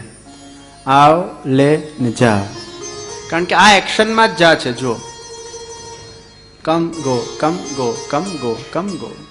ભગવાન કંઈક કામથી તમને નથી બોલાવતા, કે તમારા કામ માટે ભગવાન તમને નથી બોલાવતા. ભગવાન તો આમ વાત કરે છે, ચાલો મારા સાથે, come with me. Come and go નો સિદ્ધાંત શ્રીનાથજી નથી આપતા, કમ વિથ મી નો સિદ્ધાંત શ્રીનાથજી આપે છે. मेरे साथ चलो, मैं तुम्हें ले जाने के लिए आया हूं, मेरे गोलोक धाम को प्राप्त करवाने के लिए आया हूं, मैं मेरे भक्ति का सुंदर रसात्मक भाव तुम्हारे हृदय के अंदर जागृत करने के लिए आया हूं. इसलिए नेत्र झुकाकर भगवान कहते हैं, हे धक्का मुक्की ना अंदर फसाયેલો મારા મનુષ્ય, એ સંસારને ઉતાર ચઢાવના અંદર ફસાયેલો મારા મનુષ્ય, આ સંસાર શું છે? એ આ જ ધક્કા મુક્કી છે. કોઈક વાર તું આમ જાય છે, કોઈક વાર તું આમ જાય છે, કોઈક વાર તારા મનનું પેન્ડુલમ સુખમાં જાય છે, કોઈક વાર દુઃખમાં જાય છે, કોઈક વાર હાડમારી થાય છે. આ સંસાર એ આ જ ધક્કા મુક્કી છે. સંસારના અંદર આજે સુખ છે તો કાલે દુઃખ છે. એક ઈચ્છા પૂરી થાય છે તો સુખ મળે છે, નથી થતી તો દુઃખ મળે છે. આ જ સંસારના ઉતાર ચઢાવના અંદર હે મારા મનુષ્ય, તું ભટકી રહ્યો છે જન્મો જન્મ સુધી. આવો તારા જાતનું સમર્પણ મારા ચરણારવિંદોના અંદર કરી લે. તારું મનનું સમર્પણ મારા ચરણારવિંદોના અંદર કર. તારા અહંકારનું સમર્પણ મારા ચરણારવિંદોના અંદર કર. અને મારી ભક્તિના માધ્યમથી હું તને લઈ જવા માટે આવ્યો છું. इसलिए શ્રીનાથજી હમે બુલા રહે હૈ, કમ વિથ મી. પણ કોણ શ્રીનાથજી પાસે જઈ શકે છે? હજારો ને લાખોની તાદાદમાં લોકો નાથદ્વારાના અંદર શ્રીનાથજીના દર્શન કરવા જાય, પણ શું બધા શ્રીનાથજી સુધી પહોંચી જાય છે? ના. શું બધા શ્રીનાથજીને પ્રાપ્ત કરે છે? ના. શું બધાના હૃદયના અંદર ભગવાન માટે એ નિસ્વાર્થ, નિષ્કામ, રસાત્મક, શુદ્ધ પ્રેમ જાગૃત બને છે? ના. પૂછો अपने आप से, अपने दिल को. ભગવાન સામે બેઠા હો, ભગવાનના દર્શન કરતા હો, પૂછો પોતાના જાતને, શું ભગવાન માટે મને પ્રેમ છે? ભગવાનને પગે બધા લાગતા હોય, દંડવત કરતા હોય, ચનસ્પર્શ કરતા હોય, સેવા કરતા હોય, ભક્તિ કરતા હોય, પૂજા કરતા હોય, દર્શન કરતા હોય, સત્સંગ કરતા હોય, પણ પૂછો પોતાના જાતને, મારા હૃદયમાં ભગવાન માટે પ્રેમ છે? वो परमात्मा के लिए हमारे हृदय में अभी तक प्रेम जागृत नहीं हुआ है. અને એવું નથી કે નથી, ઘણા લોકોને એવા જે બહુ જ સિલેક્ટેડ ભગવાનના દૈવી જીવો હોય છે, એમના હૃદયમાં ભગવાન માટે પ્રેમ હોય છે. અને પ્રેમની અનુભૂતિ એમની આંખો બયા કરતી હોય છે. ઠાકોરજીની સેવા કરે, આંખમાંથી અશ્રુઓ પડે, વિરહનો અનુભવ થાય, હે ભગવાન તું મને ક્યારે સાક્ષાત દર્શન આપશે? હે ભગવાન તારો મને ક્યારે અનુભવ થશે? આ વિરહનો અનુભવ થાય, પ્રેમનો અનુભવ થાય, આંખમાંથી અશ્રુઓ વહા કરે. એવા ઘણા સિલેક્ટેડ જીવો હોય છે ભગવાનના, જેના હૃદયમાં એ ભગવાનનો પ્રેમ જાગૃત થાય છે, પણ બધામાં નથી થતું. તો કોણામાં એ ભગવાનનો પ્રેમ જાગૃત થાય છે? જે ભગવાનના શુદ્ધ પુષ્ટિ જીવો છે, એમના હૃદયમાં ભગવાન માટે પ્રેમ જાગૃત થાય છે. જે ગોપીઓમાં થયો હતો, જે યશોદાજીમાં થયું હતું, જે પ્રેમ ભગવાનને ગોપીઓએ કર્યું, યશોદાજીએ કર્યું, વ્રજ ભક્તોએ કર્યું, એ વ્રજ ભક્તો જેવો પ્રેમ, એવી સુંદર રસાત્મક લાગણીઓ કોના અંદર જાગૃત થાય છે? જે ભગવાનના પુષ્ટિ દૈવી જીવો છે. ભગવાને પોતાના અંદરથી અલગ અલગ પ્રકારના જીવોનું પ્રોડક્શન કર્યું. એક છે પુષ્ટિ જીવો, બીજા છે મર્યાદા જીવો, ત્રીજા છે પ્રવાહ જીવો. શ્રી મહાપ્રભુજીએ સુંદર ગ્રંથ લખ્યો પુષ્ટિ, પ્રવાહ, મર્યાદા. જે ભગવાનના પુષ્ટિ જીવો છે, જે ભગવાનના ક્યાંથી નીકળ્યા છે? શ્રીઅંગમાંથી નીકળ્યા છે. ભગવાનના એ સુંદર રસાત્મક પ્રેમથી, આનંદથી ભરેલું જે શ્રીઅંગ છે, એમાંથી જે નીકળ્યા છે એ ભગવાનના પુષ્ટિ જીવો છે. ભગવાનના મર્યાદા જીવો ક્યાંથી નીકળ્યા છે? એ ભગવાનના વાણીમાંથી નીકળ્યા છે, શબ્દ રૂપે નીકળ્યા છે. અને ભગવાનના પ્રવાહ જીવો ક્યાંથી નીકળ્યા છે? ભગવાનના મનમાંથી નીકળેલા છે. આ ત્રણેય જીવોના કેરેક્ટરિસ્ટિક શું? જે પુષ્ટિ જીવ હશે એના હૃદયમાં ભગવાન માટે પ્રેમ જન્મશે, નિશ્ચિત રૂપે જન્મશે. જે મર્યાદા જીવ છે એમનો ઇન્ટરેસ્ટ એમાં હોય, એમને ભગવાનને અડકવામાં ઇન્ટરેસ્ટ ના હોય, ભગવાનને સ્નાન કરાવવામાં ઇન્ટરેસ્ટ ના હોય, ભગવાનની સેવા કરવામાં ઇન્ટરેસ્ટ ના હોય, ભગવાનના શૃંગારમાં ઇન્ટરેસ્ટ ના હોય. એમનો ઇન્ટરેસ્ટ ક્યાં હોય? તો દાન પુણ્ય કરવામાં હોય, માનવ સેવા કરવામાં હોય, યાત્રાઓ કરવામાં હોય. એ આધ્યાત્મિક યાત્રાઓ ખૂબ કરે, જપ કરવામાં હોય, તપ કરવામાં હોય, હવન કરવામાં હોય. તો એમનો ઇન્ટરેસ્ટ મોટા ભાગે આ બધા જગ્યા હોય. તો એ કયા છે? ભગવાનના મર્યાદા જીવો છે. અને ત્રીજા ભગવાનના પ્રવાહ જીવો, એમનો ઇન્ટરેસ્ટ ક્યાં હોય? એમને ઇન્ટરેસ્ટ જ નથી હોતો ભગવાનમાં. એ ઇન્ટરેસ્ટ વગરના જીવો છે. ભગવાન કે છે તારા હૃદયમાં ક્યારે પણ મારા માટે ભક્તિ હું ઉત્પન્ન કરવાનો છું જ નહીં, એટલે મેં તને પ્રવાહી બનાવ્યો છે. અને પ્રવાહ જીવોના હૃદયમાં ભગવાન માટે આદર સત્કાર પણ હોતો નથી. એમને ખાલી બસ મટીરિયલિસ્ટિક લાઈફમાં જ ઇન્ટરેસ્ટ હોય છે, ઇટ, ડ્રિંક એન્ડ બી મેરીમાં જ ઇન્ટરેસ્ટ હોય છે. કદાચ અમુક લોકો એમાંથી વૈજ્ઞાનિકો પણ બની જતા હોય છે, સાયન્ટિસ્ટ બની જતા હોય છે, રેશનલિસ્ટ બની જતા હોય છે, નાસ્તિક બની જતા હોય છે. અને એવા જીવોનું સર્જન પણ ભગવાને કર્યું છે. એ ક્યાંથી પ્રગટ થયા? એ ભગવાનના મનમાંથી પ્રગટ થયા છે. ભગવાન કે છે તમારા હૃદયમાં મારા માટે કતે પ્રેમ, ભક્તિ, આદર પ્રગટ થવાનું નથી. ભગવાન કે છે બધા ભક્તિ કરતા થઈ જશે તો આ દુનિયાના અંદર રિસર્ચ કોણ કરશે? આ દુનિયાના અંદર વૈજ્ઞાનિક કોણ બનશે? આ દુનિયાના અંદર સંશોધન કોણ કરશે? આ દુનિયાના અંદર અમારા મનુષ્યને આટલા સરસ કમ્ફર્ટ આપવા માટે બધા સુંદર ઇન્વેન્શન કોણ કરશે? હવાઈ જહાજ કોણ બનાવશે? કાર કોણ બનાવશે? બલ્બ કોણ બનાવશે? રોકેટ કોણ બનાવશે? આ બધું બનાવવા માટે ભગવાન કે છે મેં આ પ્રવાહ સૃષ્ટિનું પણ સુંદર નિર્માણ કર્યું છે. જે વૈજ્ઞાનિક બનતા હોય છે, रिसर्च वाला बनता हो छे, ये पण मारी ज सृष्टि है, मुझ में से ही निकले हुए हैं. लेकिन मैं ही नहीं चाहता हूं कि वो मेरी भक्ति करे, क्योंकि भक्ति के लिए मैंने डिविजन्स कर दिए. 12 जनानी क्रिकेट टीम अंदर बधा बैटिंग करवा लगे तो बॉलिंग कौन करेगा? અને બધા બોલરો ભેગા થાય તો બેટિંગ કોણ કરે? ભગવાન કહે છે કે એક ટીમના અંદર બેટ્સમેન પણ જોઈએ, બોલર પણ જોઈએ, ઓલરાઉન્ડર પણ જોઈએ, વિકેટ કીપર પણ જોઈએ, ત્યારે આખી ટીમ બને ને ત્યારે મેચ રમાય. તો વિશ્વની મેચના અંદર પણ ભગવાન પુષ્ટિ સૃષ્ટિને પ્રગટ કરે છે, મર્યાદા સૃષ્ટિને પ્રગટ કરે છે અને પ્રવાહ સૃષ્ટિને પ્રગટ કરે છે. તબ वो ટીમ બનતી है, ત્યારે ટીમ બને છે. અને એમાં જ તો મજા છે ભાઈ. બધા ભક્તિ કરતા થઈ જાય તો ભક્તિની વેલ્યુ શું રહે? બધા આસ્તિક બની જાય, બધા નાસ્તિક બની જાય, બધા આસ્તિક બની જાય તો નાસ્તિકની વેલ્યુ શું હોય? રાત છે તો દિવસની વેલ્યુ છે, દુઃખ છે તો સુખની વેલ્યુ છે, અશાંતિ છે તો શાંતિની વેલ્યુ છે, પ્રવાહ સૃષ્ટિ છે તો પુષ્ટિ સૃષ્ટિની વેલ્યુ છે, નેગેટિવિટી છે તો પોઝિટિવિટીની વેલ્યુ છે, માઇનસ છે તો પ્લસની વેલ્યુ છે. ભાઈ તો વેલ્યુને ઊભું કરવા માટે પણ ફિલ્મના અંદર વિલન હોય તો હીરોની વેલ્યુ છે. ભાઈ બધા હીરો બની જાય તેની વેલ્યુ શું? વિલન જોઈશે. પણ ભગવાન કે છે એમના માટે તમે ખોટો ભાવ નહીં રાખતા. ઘણી વાર તો પ્રવાહ સૃષ્ટિના લોકો એવા મળતા હોય, મને કોઈકે ઈમેલ પર એક એવું ચિત્ર મોકલેલું કે એ ચિત્રને જોઈને કોઈ પણ હિન્દુના હૃદયમાં બળતરા થઈ જાય. એક માતાજી હતા, માતાજીનું નાનું પેલું ડેરીનું મંદિર હતું, એના પર એક છોકરો પગ મૂકીને ઉભો હતો. માતાજીના મંદિર પગ મૂકીને ઉભો હતો. આપણને હિન્દુના નાતે આપણું લોહી ગરમ થઈ જાય કે આવા છોકરાઓ છે. અરે આદર નહીં આપો પણ ભગવાનનો અપમાન તો નહીં. પણ એની બુદ્ધિ જ એવી છે, એને ભગવાને એવી જ બુદ્ધિ આપી છે. એ પ્રવાહ સૃષ્ટિનો વ્યક્તિ છે, એનું સર્જન, અસુરોનું સર્જન એ ભગવાન કરે છે.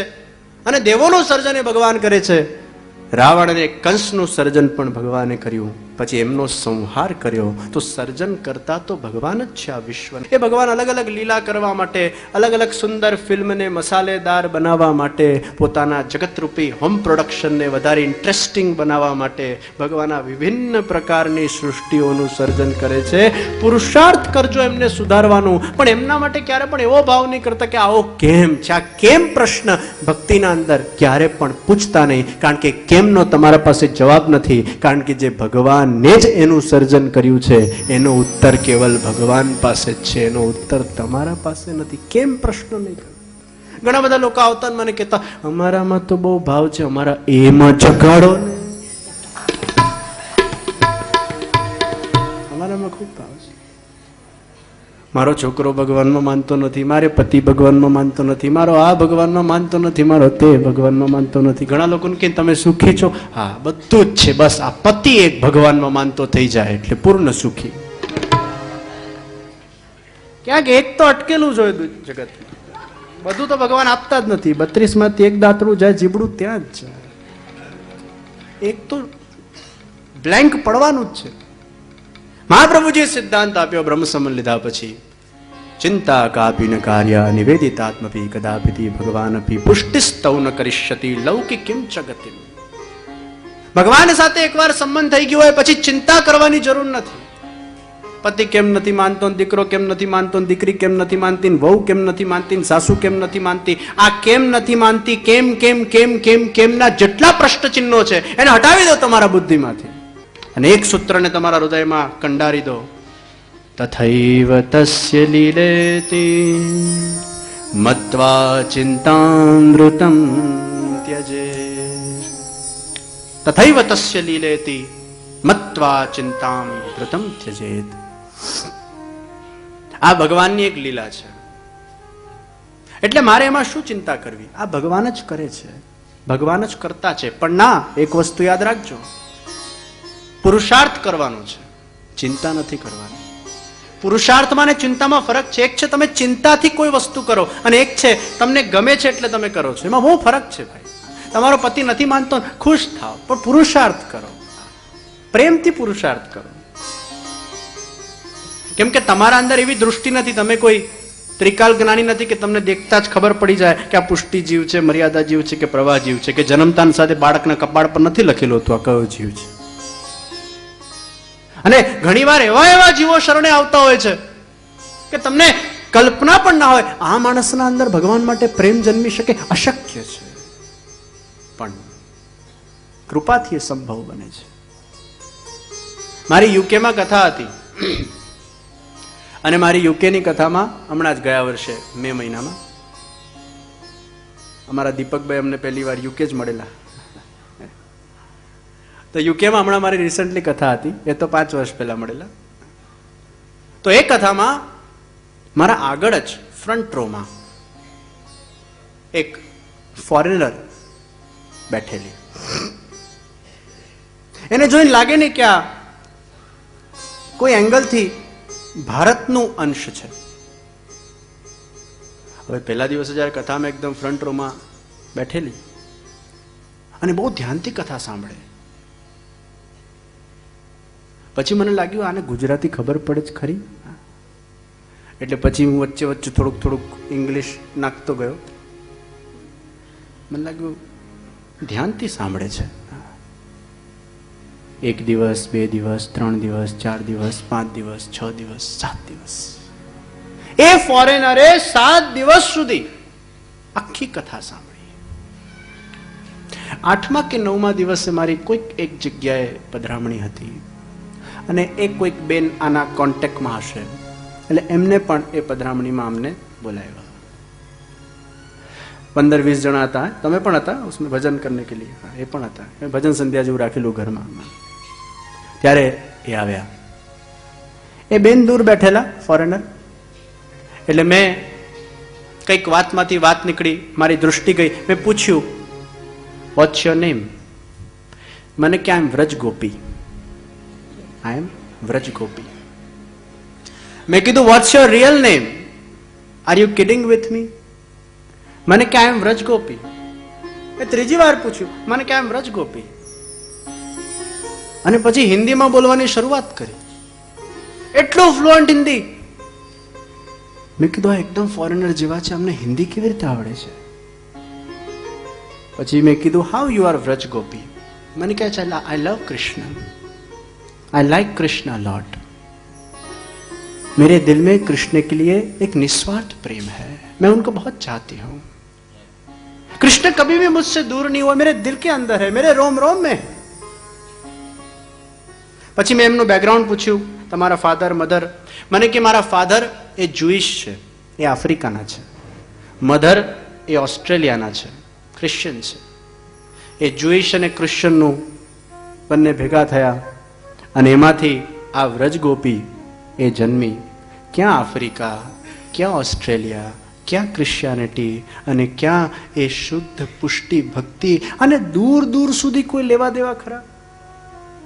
પણ કોણ જાણે ભગવાનનો દૈવી જીવ આના અંદર ક્યાંથી પ્રગટ થયો?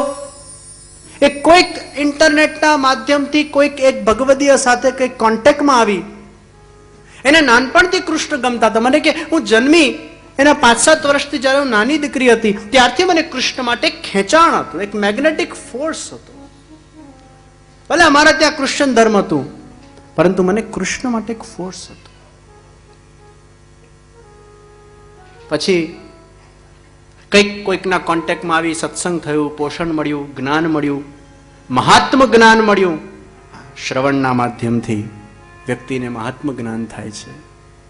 એના વિશ્વાસમાંથી મહાત્મ જ્ઞાન થાય, અને મહાત્મ જ્ઞાનમાંથી શ્રદ્ધાનું પ્રાગટ્ય થાય, અને શ્રદ્ધામાંથી અનુભૂતિ થાય.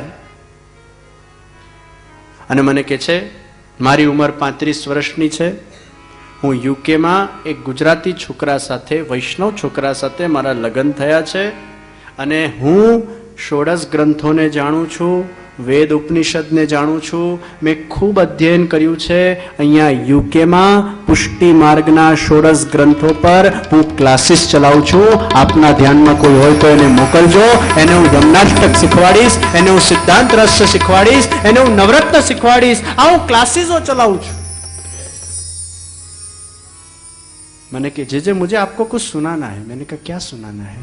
मैंने कि मधुराष्टकम सुनाना है. मैं कીધું સુનાવો. તમે હતા ત્યારે મધુરાષ્ટકમ સુનાવો. એટલે એને ત્યાંના અંદાજમાં, તમે લોકો જોયું હશે ફોરેનરો છે ને, અમે લોકો જયારે અમેરિકા જઈએ, યુકે, એ ત ના બોલી શકે. ઇંગ્લિશ ડિક્શનરીમાં ત નથી બોલતા, કેમ કે ત છે જ નહીં ઇંગ્લિશમાં. એટલે તને શું બોલે? ટ, તારું, તારું. પછી દ ના બોલી શકે. દ ને શું બોલે? ડ, દૂધ, દૂધ. દારાસિંગ, દારાસિંગ. દાતા, ડાટા. આપણે દાતા કહીએ, ડાટા. તો દ ને ડ બોલે, પેલો ત ને ટ બોલે. એટલે પછી એને મધુરાષ્ટકમ ગાયું. I was surprised.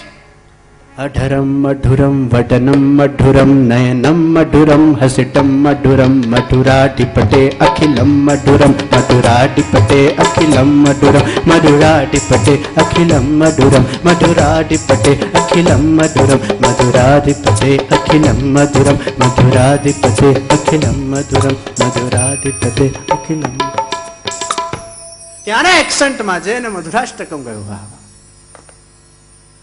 ત્યારે મને થયું હૃદયમાં, પુષ્ટિ જીવ કોઈ પણ જગ્યાએ હશે, કોઈ પણ જાતિમાં હશે, નાતિમાં હશે, કોઈ પણ ધર્મમાં હશે, પણ જો એ ભગવાનનો દૈવી જીવ હશે, એ ભગવાનના પુષ્ટિ સૃષ્ટિનો જીવ હશે, તો કોઈને કોઈ સત્સંગના માધ્યમથી, કોઈને કોઈ સદભગવદીઓના માધ્યમથી, કોઈને કોઈ સદગુરુના સત્સંગના માધ્યમથી એના હૃદયના અંદર એ પુષ્ટિ ભક્તિનું કમળ નિશ્ચિત ખીલતું હોય છે, અને ભગવાન તરફ ખેંચાઈને ભગવાનનો થઈ જતો હોય છે. અગર वो पुष्टि जीव हुआ तो उसको भगवान का बनाने में कोई भी ताकत वो रोक नहीं सकती. તમે પુરુષાર્થ કરો કે નહીં કરો, એ પુષ્ટિ જીવે ભગવાન સુધી ખેંચાવવાનો જ છે. પણ એને ખેંચાવવા માટેના 3 સાધન છે. કથા છે, સદભગવદીય છે કોઈ, કે સદગुरु છે. इसलिए कहा गया जन्म जन्म के पुण्य का जब उदय होता है तब जाकर भगवान की विशेष कृपा होती है. और वो भगवान की कृपा होती है, तब भगवान आपको सबसे पहले क्या देते हैं? सत्संग देते हैं, सदगुरु देते हैं, સદભગવદીય દેતે हैं. એટલે તમારા જીવનના અંદર જો આ ત્રણ વસ્તુ હોય ને તો તમે બહુ સેફ છો. તમારા પાસે કેટલું પણ બેંક બેલેન્સ હોય, કાર હોય, ઘર હોય, ખૂબ સારું તમારી પ્રતિષ્ઠા હોય, સમૃદ્ધિ હોય, લૌકિકના અંદર તમે સફળ થયા હો, પણ તમારા પાસે જો આ ત્રણ તત્વ ન હોય, સદગુરુ ન હોય, સદભગવદીય ન હોય કે સત્સંગ ન હોય, તો ભલે કેટલું પણ બેંક બેલેન્સ ભરાયેલું હશે, તમે કંગાલના કંગાલ છો, તમે ગરીબના ગરીબ છો. अगर जीवन के अंदर ये तीन तत्व नहीं है हमारे पास, भगवान कृपा करते तब सत्संग देते हैं, सदगुरु देते हैं, सदभगवदीय देते हैं. एक बार पाણીના અંદર એક વ્યક્તિ ડૂબતો હતો, તો વ્યક્તિ જ્યારે ડૂબતો હતો ત્યારે નાવના અંદર એક વ્યક્તિ આવ્યો, હાથ લંબાવ્યો, મારો હાથ પકડી લે, તું બચી જશે. પેલો કહે છે, નાય, મને ભગવાન બચાવશે, ભગવાન બચાવશે, ભગવાન બચાવશે, ભગવાન. ના આપ્યો હાથ. એકવાર મેં કશે સાંભળેલું, ઘણા લોકો એટલા ચિંગુસ હોય કે એ લોકોને ગીવ કરવું ન ગમે. એક વ્યક્તિ પહાડ પરથી ગબડતો હતો, તો પેલા કીધું ગીવ યોર હેન્ડ, ના આપ્યો, ચિંગુસ છે. પછી પેલા યુક્તિ વાકલી, let me take your hand, લે, તે આપ્યું. ગીવ કીધું તો ના આપ્યું, ટેક કીધું તો આપ્યું. આવા ચિંગુસની પરાકાષ્ઠાએ પણ લોકો હોતા હોય છે. મન ભગવાન બચાવશે, ભગવાન બચાવશે, ભગવાન. સ્ટીમર આવી, દોરડું ફેંકાયું જહાજમાંથી, દોરડું પકડ, તું બચી જશે. નહીં, મન ભગવાન બચાવશે, ભગવાન બચાવશે. લાઈફ જેકેટ પહેરીને વ્યક્તિ આવ્યો, પકડ મારો હાથ, તું મરી જશે. મને ભગવાન બચાવશે, ભગવાન. ડૂબ્યો, મર્યો, ઉપર ગયો અને ભગવાનને કહેવા લાગ્યો, ભગવાન તારી ભક્તિ જે કરે છે એને તું ક્યારે પણ ડૂબાડતો નથી. હે મારા પુરુષોત્તમ, હે મારા પ્રભુ, તારી ભક્તિમાં મને આટલો બધો તારા પર વિશ્વાસ હતો ને તે મને ભવસાગરના અંદર ડૂબાડી દીધું. લોકો શું વિચાર કરશે કે ભક્તિ કરે છે ને વ્યક્તિ ડૂબતો જાય છે. ભગવાન તારી ભક્તિ બીજી વાર કોઈ કરશે નહીં. ત્યારે ભગવાન કે છે, મૂર્ખ માણસ, તું મારો આટલો કૃપા પાત્ર જીવ હતો, એટલે તું જ્યારે મરવા જતો હતો ત્યારે આટલું મોટું કોઈ ઇન્સિડન્સ તારા જીવનના અંદર ક્યાંથી થયું? સડનલી સ્ટીમર ક્યાંથી આવી ગઈ? સડનલી નાવ ક્યાંથી આવી ગઈ? લાઈફ જેકેટ પહેરીને વ્યક્તિ ક્યાંથી આવી ગયો? એ સ્ટીમર પણ મારું સ્વરૂપ હતી, એ નાવ પણ મારું સ્વરૂપ હતું, અને લાઈફ જેકેટ વાળો વ્યક્તિ પણ મારું સ્વરૂપ હતો. ભાઈ, ભગવાન जब कृपा करते हैं तब सत्संग के जहाज बनकर आते हैं. भगवान जब कृपा करते हैं तब सद्भगवदीय व्यक्ति के रूप में नौका लेके आते हैं. और भगवान जब कृपा करते हैं तो लाइफ जैकेट पहनकर गुरु को साक्षात भेजते हैं कि आ व्यक्ति ने भवसागर માંથી આનું કલ્યાણ કર, જે સંસારના સાગરમાં ડૂબતો જાય છે, અને એનું કલ્યાણ કરવા માટે ભગવાન સત્સંગ, સદભગવદીય અને સદગુરુ આપતા હોય છે. ભગવાન તો બોલાવી રહ્યા છે, આવો મારા પાસે. નેત્ર ઝુકાવીને બિરાજમાન છે. ભગવાનના જે પુષ્ટિ જીવો છે એ નેચરલી ભગવાન તરફ અટ્રેક્ટ થઈ જતા હોય છે. પણ પાછું પેલું મેગ્નેટ સપોર્ટિંગ જોઈએ. પેલું ઘણીવાર સપોર્ટ વગરનું મેગ્નેટ હોય અને પછી તમે ભેગું કરો તો જોડાય જ નહીં. કેટલાય પાસે લાવને દૂર જ જતા રહે. પ્રવાહ સૃષ્ટિનો વ્યક્તિ કેટલોય ભગવાનના પાસે આવશે, દૂર જ થઈ જશે. પ્રવાહ સૃષ્ટિના અંદર મારી ઠોકીને ક્યારે પણ તમે ભાવને જાગૃત કરી શકતા નથી. ગેસ હોય તો એક લાઇટરનો તણખોડીને લાગે તો અગ્નિ પ્રગટ થાય. પથ્થરના સામે લાઇટર મારી મારીને થાકી જશો તો પણ અગ્નિ પ્રગટ થતી નથી. એ ગેસ જોઈએ સામે. ગેસમાં અગ્નિ દેખાવાની નથી. લાઇટરનો એક છમકલો જ કાફી છે એના અંદર અગ્નિને પ્રજ્વલિત કરવા માટે. પ્રવાહ જીવ એ ક્યારે પણ ભગવાનનો થતો નથી. પછી એમાં ઘણા બધા એના વિભાગીકરણ છે. એ પુષ્ટિ પ્રવાહ જીવ હોય છે, પુષ્ટિ મર્યાદા જીવ હોય છે, મિશ્ર પુષ્ટિ જીવ હોય છે. બધા જાતના સંગમ, એની અત્યારે ચર્ચા નથી કરવી. પણ ત્રણ મુખ્ય ભેદ બતાડ્યા: પુષ્ટિ, પ્રવાહ અને મર્યાદા. પુષ્ટિ પ્રવાહ જીવ જે હોય એ ભગવાન માટે ભક્તિ ના કરે, પણ દેખાવ માટે ભક્તિ કરે. એને ભગવાનમાં ઇન્ટરેસ્ટ ના હોય. લોકો મને ભક્તિ કરતા જુએ એમાં એનો વધારે ઇન્ટરેસ્ટ હોય. એને ભગવાન માટે કથા ના સાંભળવી હોય, લોકો જુએ હું કથા સાંભળું છું એમાં એનો વધારે ઇન્ટરેસ્ટ હોય. તો પ્રવાહ જગતના લોકોમાં પાછું થોડુંક પુષ્ટિ મિશ્રણ થઈ જાય તો ભાવ હોય, ભક્તિ હોય, પણ એ દેખાવો હોય, એ ખાલી એક જાતનું પાખંડ હોય, એ ખાલી હિપોક્રસી હોય છે. તો એ પુષ્ટિ પ્રવાહ જીવો એવા હોય છે. પુષ્ટિ મર્યાદા જીવો પાછા એવા હોય. એ રીતે પુષ્ટિ, પુષ્ટિ, શુદ્ધ પુષ્ટિ, એના ખૂબ સુંદર ભેદો શ્રી મહાપ્રભુજી કીધા છે પુષ્ટિ પ્રવાહ મર્યાદા ગ્રંથના અંદર. તો જે ભગવાનના પુષ્ટિ જીવો છે, ભગવાનથી આકર્ષિત થાય છે. પુરુષાર્થ કરવું તમારું કામ છે ભાઈ. ફળ આપવું એ ભગવાનનું કાર્ય છે. પતિ નથી માનતા ભગવાનમાં, પત્ની નથી માનતા, પુરુષાર્થ કરો. હું ઘણીવાર મારા પ્રવચનમાં, કથામાં કહેતો, બોલ નાખ્યા કરો. પણ બોલ નાખશો તો ક્યારેક દાંડી ગુલ થશે, નાખશો નહીં તો ગાંડી ગુલ ક્યાંથી થવાની છે? તમારે પુરુષાર્થ કરવાનો, બોલ નાખ્યા કરવાનો. અને ઘણી કથામાં કહેતો ને પછી બીજા દિવસથી ઘેર બોલ નાખવાનું ચાલુ થઈ જાય. એમાં 8-10-15 વિકેટો તો પડી જ જતી હોય છે. પછી કોઈક વાર પધરાવણીમાં એમના ઘરે જવાનું થાય ત્યારે મને કહેતા હોય, પેલા બેનજી, આ વિકેટ પાડીને લાવી છું તો આપ મારા ઘેર સુધી આવ્યા, નહીં તો આ માનતા જ નતા. વિકેટ પાડીને લાવી છું. બોલ નાખ્યા કરો. ટેસ્ટ મેચના અંદર ઘણી વાર બહુ કંટાળો, વિકેટો પડે જ નહીં, પણ પેલો પુરુષાર્થ ના છોડે. પુરુષાર્થ તું કરતા જા. જ્યારે ભગવાનની ઈચ્છા હશે ત્યારે વિકેટ પડશે. એ તારે નથી જોવાનું ક્યારે પડશે, પડશે ખરી. તો ભગવાનના પુષ્ટિજીવો એ ભગવાનમાં આસક્ત બને છે. તો નેત્ર દ્વારા ભગવાન હૃદયમાં પધારે, કથા દ્વારા ભગવાન હૃદયમાં પધારે, પ્રસાદ દ્વારા ભગવાન હૃદયમાં પધારે.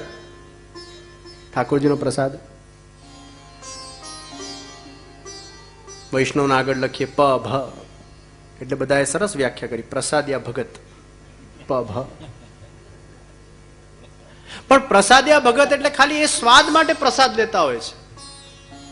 પણ એક ભાવના છે કે પ્રસાદના માધ્યમથી તમે તમારા અંદર ભગવાનની આસક્તિને હજી દ્રઢ બનાવો છો.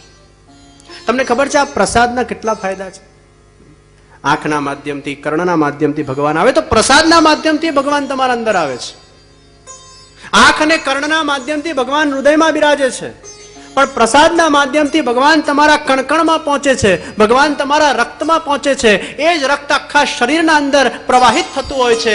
એ જ ભગવાન એ રક્તના અંદર ભળીને, એમના વાઇબ્રેશન એના અંદર ભળીને એ તમારા મસ્તિષ્ક સુધી જાય છે. અને એ જે વ્યક્તિ પ્રસાદનું નિત્ય સેવન કરે છે, ઠાકોરજીને ભોગ ધરીને ખાવાનો આગ્રહ રાખે છે, એવા વ્યક્તિનું બ્લડ આખું પ્યોરિફાય થઈ ગયું હોય છે. એમનું બ્લડ મટીરિયલ નથી હોતું, એમનું બ્લડ આખું સ્પિરિચ્યુઅલ થઈ જતું હોય છે. એ પ્રસાદની માત્રા. તમારા રક્તના અંદર ભગવાનનો પ્રવાહ, એ રસ જાગૃત. કે જીન્સ ક્યાંથી આવ્યો? આ જીન્સ તમારા બ્લડમાં આવે છે ને. માતા પિતાના જીન્સ તમારા બ્લડમાં આવ્યા, એટલે ખાનદાનના સંસ્કાર, કુલના સંસ્કાર. ઘણી વાર પેલા કે ને, મારો છોકરો બહુ તોફાની, બહુ જ ગુસ્સે થાય છે, બહુ જિદ્દી. મેં કીધું મૂળમાં હોય તો છોકરામાં આવે. આ તો કરે કોઈ ને ભરે કોઈ. બ્લડમાં જે હશે એ તમારા છોકરામાં આવવાનું જ છે. બ્લડના સંસ્કાર કહીએ છીએ. એ બ્લડ ક્યાંથી બન્યું? હજી એના ઊંડાણમાં જાઓ, હજી એના રિસર્ચમાં જાઓ. બ્લડ ક્યાંથી બન્યું? તો તમે જે ખાઓ છો એનું જ બ્લડ બને છે. એટલે મહાપ્રભુજી સિદ્ધાંત આપ્યો, કોઈને પાડવું નથી, વસ્તુ અલગ છે. અસમર્પિત વસ્તુ નામ તસ્માદ વર્જન માચરે. કેમ અસમર્પિત નહીં ખાવું? કેમ ઓનિયન ગાર્લિક નહીં ખાવા? કેમ મીટ નહીં ખાવું? તમે મીટ ખાધું એટલે એ મીટ તમારા બ્લડમાં ગયું, એ બ્લડમાં ગયું, તમારા બુદ્ધિમાં આવ્યું, તમારા બુદ્ધિમાં આવ્યું, તમારા વિચારમાં આવ્યું, તમારા વિચારમાં આવ્યું, તમારા એક્શનમાં આવ્યું. એ જ એક્શન ઇમ્પ્રેશન આવ્યા, એ જ ઇમ્પ્રેશનમાંથી અગેન થોટ આવ્યો, અગેન થોટમાંથી અગેન એક્શન આવ્યું. જુઓ જરા મીટ ખાનાર એનિમલ્સને, કેવા ગુસ્સાવાળા હોય, રિવેન્જિંગ હોય. અને શાકાહારી એનિમલ્સને જુઓ, એના પરથી તમને દાખલો મળશે કે જેટલા પણ શાકાહારી એનિમલ્સ છે એનો સ્વભાવ તમે જુઓ, એ ક્યારે કોઈને હર્ટ નહીં કરે, એ ક્યારે કોઈને મારશે નહીં. અને જેટલા માંસાહારી એનિમલ્સ છે એનો તમે સ્વભાવ જુઓ, કેવી એમના અંદર મારણ વૃત્તિ છે. તમે જે ખાઓ છો એ તમારા બ્લડમાં આવે છે. અને ઓનિયન ગાર્લિકમાં હાઈએસ્ટ ક્વોન્ટિટીનું તમો ગુણ વિદ્યમાન છે. એક બાજુ કેવું છે, મારે ભગવાનની ભક્તિ કરવી છે, ભગવાનને પામવા છે, ભગવાન માટે શ્રદ્ધા વિકસિત કરવી છે. એક બાજુ અગ્નિ પેટાવે છે, તરત ઓનિયન ગાર્લિક ખાય, તામસી આહાર ખાય, એટલે પાણી લઈને ઠંડુ એના પર રેડી દે છે, પુસ પૂછી ગઈ. એક બાજુ અગ્નિ પ્રજ્વલિત કરે છે, એક બાજુ એને ઠારવી દે છે. સૌરાષ્ટ્રના અહીંયા ઘણા બધા, કેટલા સૌરાષ્ટ્ર બેઠા છે? હાથ ઊંચો કરે જરા. હા, સૌરાષ્ટ્રના કેટલા નથી? હાથ ઊંચો કરે. આમ ગોટાળા થાય છે. નથી. ઓકે, સૌરાષ્ટ્રના નથી. મુંબઈ પ્રોપરના કેટલા હાથ ઊંચા કરે? પેલું પ્રોપર નહીં, અહીંયા જન્મેલા ઘણા છે. તો સૌરાષ્ટ્રમાં આજે તમે બધા મરજાદીઓને જુઓ, પોતે રાંધે, પોતે ખાય, ખાલી ભગવાનનું સમર્પિત ભોજન કરે. 85 વર્ષના વૃદ્ધો, મને મારી સૌરાષ્ટ્રની ઘણી બધી કથાઓમાં જ્યારે મળવા આવે, 85 યર્સ છે, પણ એમના દેહના અંદર જે ચમક છે, એમનું આખું બ્લડ ડિવાઇન થઈ ગયું છે. ભગવાનના એઠા સિવાય બીજું કંઈ ખાતા નથી એ લોકો. અને એક વાત કહું, ભલે ભગવાન એમને જેવો ભાવ આપે, એમની મશ્કરી નહીં કરતા. આ તો મરજાદી છે, ના તો કશે ખાતા નથી, ના તો કશે પીતા નથી, કોઈના ઘરનું લેતા નથી. તમે એ લેવલ પર પહોંચશો ત્યારે તમારી પણ એ સ્થિતિ થવાની છે. તમે જે કરી રહ્યું છે એને ડિસ્ટર્બ નહીં કરો. उसमें उसको अच्छा लगता है, उसको करने दो. એનું એ પેશન થઈ ગયું છે, એ ભગવાનના રંગે રંગાઈ ગયું છે, એનું આખું બ્લડ ડિવાઇન થઈ ગયું છે. એના સિદ્ધાંતો છે, એના પ્રિન્સિપલ છે, એની દુનિયા છે, એનું વર્લ્ડ છે. જ્યારે તમારા વર્લ્ડમાં તમને કોઈ ડિસ્ટર્બ કરે, તમને ગમતું નથી, ત્યારે આધ્યાત્મિક વર્લ્ડમાં કોઈ વ્યક્તિ જ્યારે એ સ્તર પર પહોંચી જતું હોય ત્યારે એને અન્ડરસ્ટેન્ડ આપણે કરવું જોઈએ. એનું આ લેવલ છે ભાઈ. હા, હું કાશ એ લેવલ પર જઉં, હું કાશ એ સ્થિતિ સુધી પહોંચું. એની મશ્કરી શું કરવી, એની મજાક શું કરવી?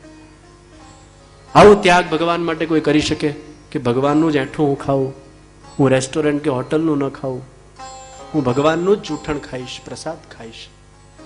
આ ત્યાગ છે ભાઈ. આ બધાના જીવનમાં નથી આવતું. 85 વર્ષની ઉંમરમાં પણ એમનામાં તેજ જુઓ, એમનામાં શક્તિ જુઓ. એ ભગવાન એમના રક્તમાં દોડી રહ્યો છે, ભગવાન એમના રક્તના અંદર પ્રસાદી બનીને દોડી રહ્યો છે. અને આ મનોવિજ્ઞાન સિદ્ધ વાત છે, આ કોઈ ખાલી કાલ્પનિક વાત નથી. તમને ખબર છે મુસલમાનોમાં ભાઈચારાનો આટલું બધું મહત્વ કેમ છે? કેમ મુસલમાનમાં આટલો બધો ભાઈચારો છે? એનું એક રીઝન તમને આપું. એ લોકો જયારે જન્મે ને, ઓર્થોડોક્સ મુસલમાનને તમે જોજો, એ લોકો જયારે જમે ને, મોટો થાળ લે અને મોટા થાળમાં બધું ભેગું મૂકે અને એક જ થાળમાં બધા લોકો ભેગા થઈને જમે. આનું જૂઠણ પેલાના પેટમાં ગયું, પેલાનું જૂઠણ આના પેટમાં ગયું, અને જ્યારે પોતાના સંબંધીઓનું એકબીજાના જૂઠણ એકબીજાના પેટમાં જાય ત્યારે નેચરલી એના બ્લડના અંદર એના માટેની આસક્તિ ડેવલપ થાય અને એ વ્યક્તિ માટે ભાઈચારાની ભાવના નેચરલી એના અંદર પ્રગટ થતી હોય છે. એ ખૂન જ એના પાસે એવા વિચાર આપે છે કે ભાઈચારો પ્રગટ કરતું હોય છે, પ્રેમ પ્રગટ કરતું હોય છે, આસક્તિ પ્રગટ કરતું હોય છે. આ સિદ્ધ વાત છે. અને આ ભારતીય સંસ્કૃતિમાં પણ છે.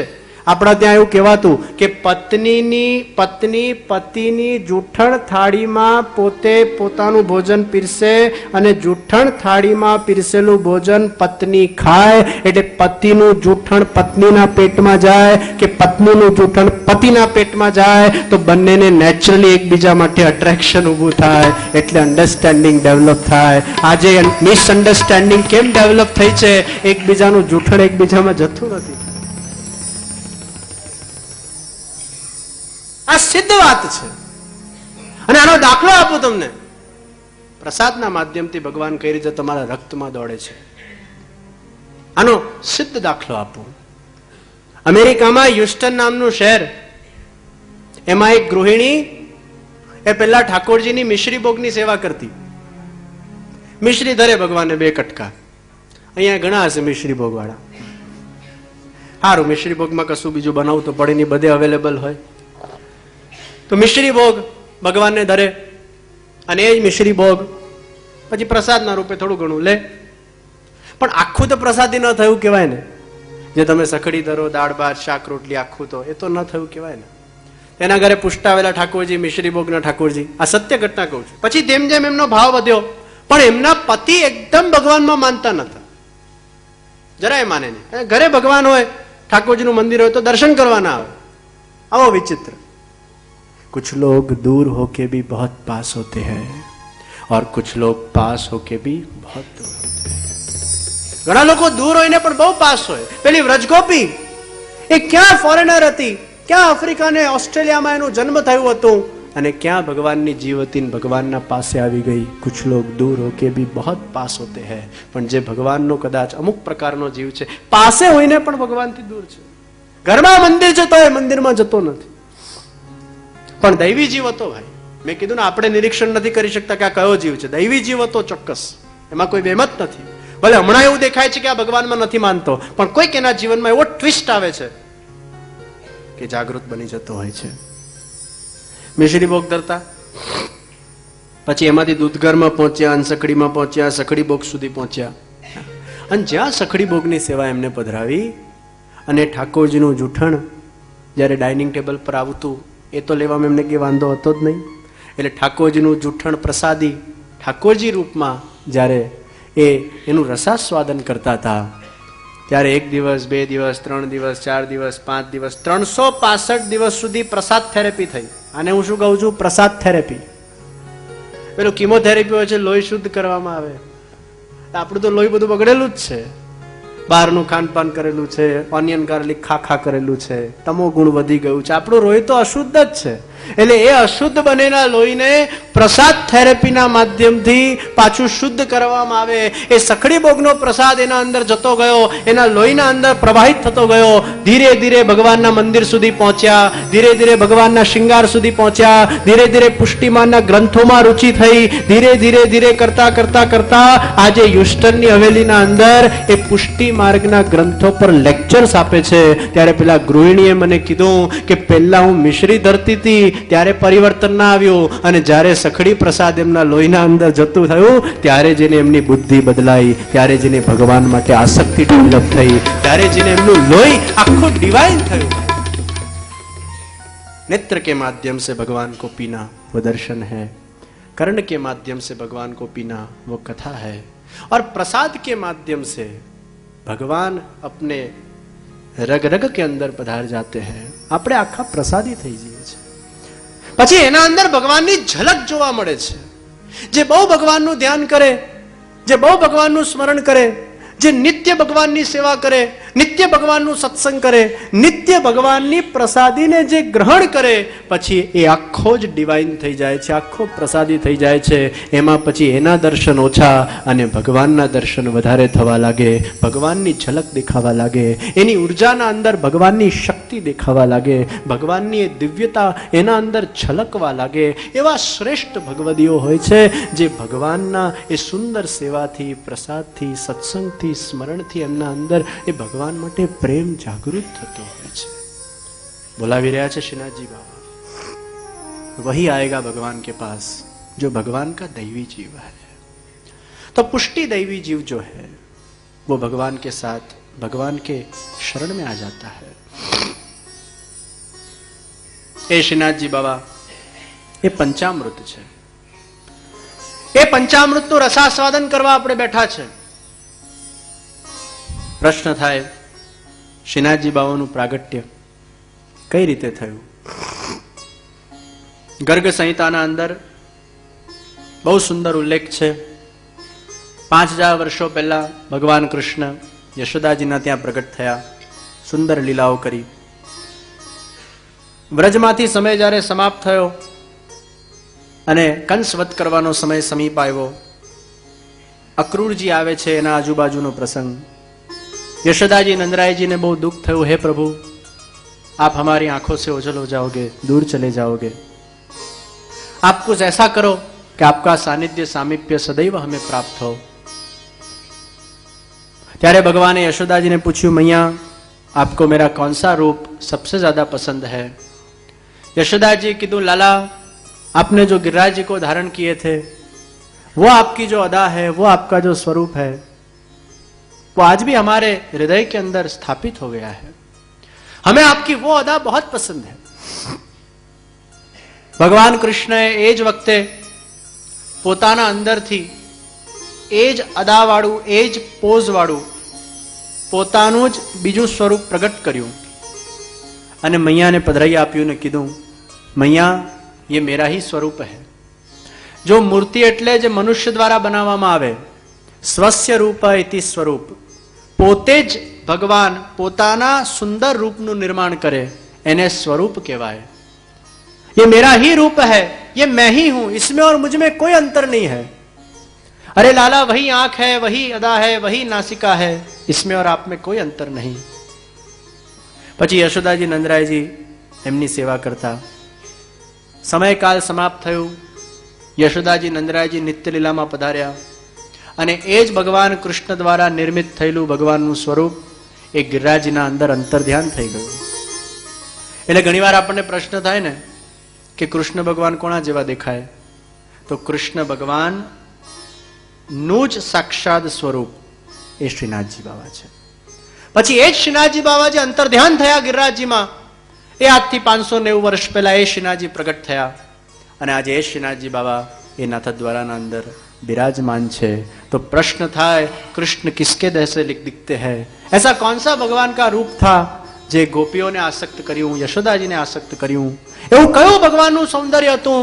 તો જ્યારે આપણે શ્રીનાથજી બાવાના દર્શન કરીએ ત્યારે એ જ શ્રીનાથજી બાવાનું એકચ્યુઅલ સ્વરૂપ છે જે ભગવાને પોતાના અંદરથી પ્રગટ કરેલું છે, જે સ્વયંભૂ સ્વરૂપ છે, કોઈ માણસે બનાવેલું નથી, પણ ભગવાને સ્વયં જે સ્વરૂપનું નિર્માણ કર્યું છે એ જ શ્રીનાથજી બાવા પંચામૃત રૂપે એ સાક્ષાત બિરાજમાન છે.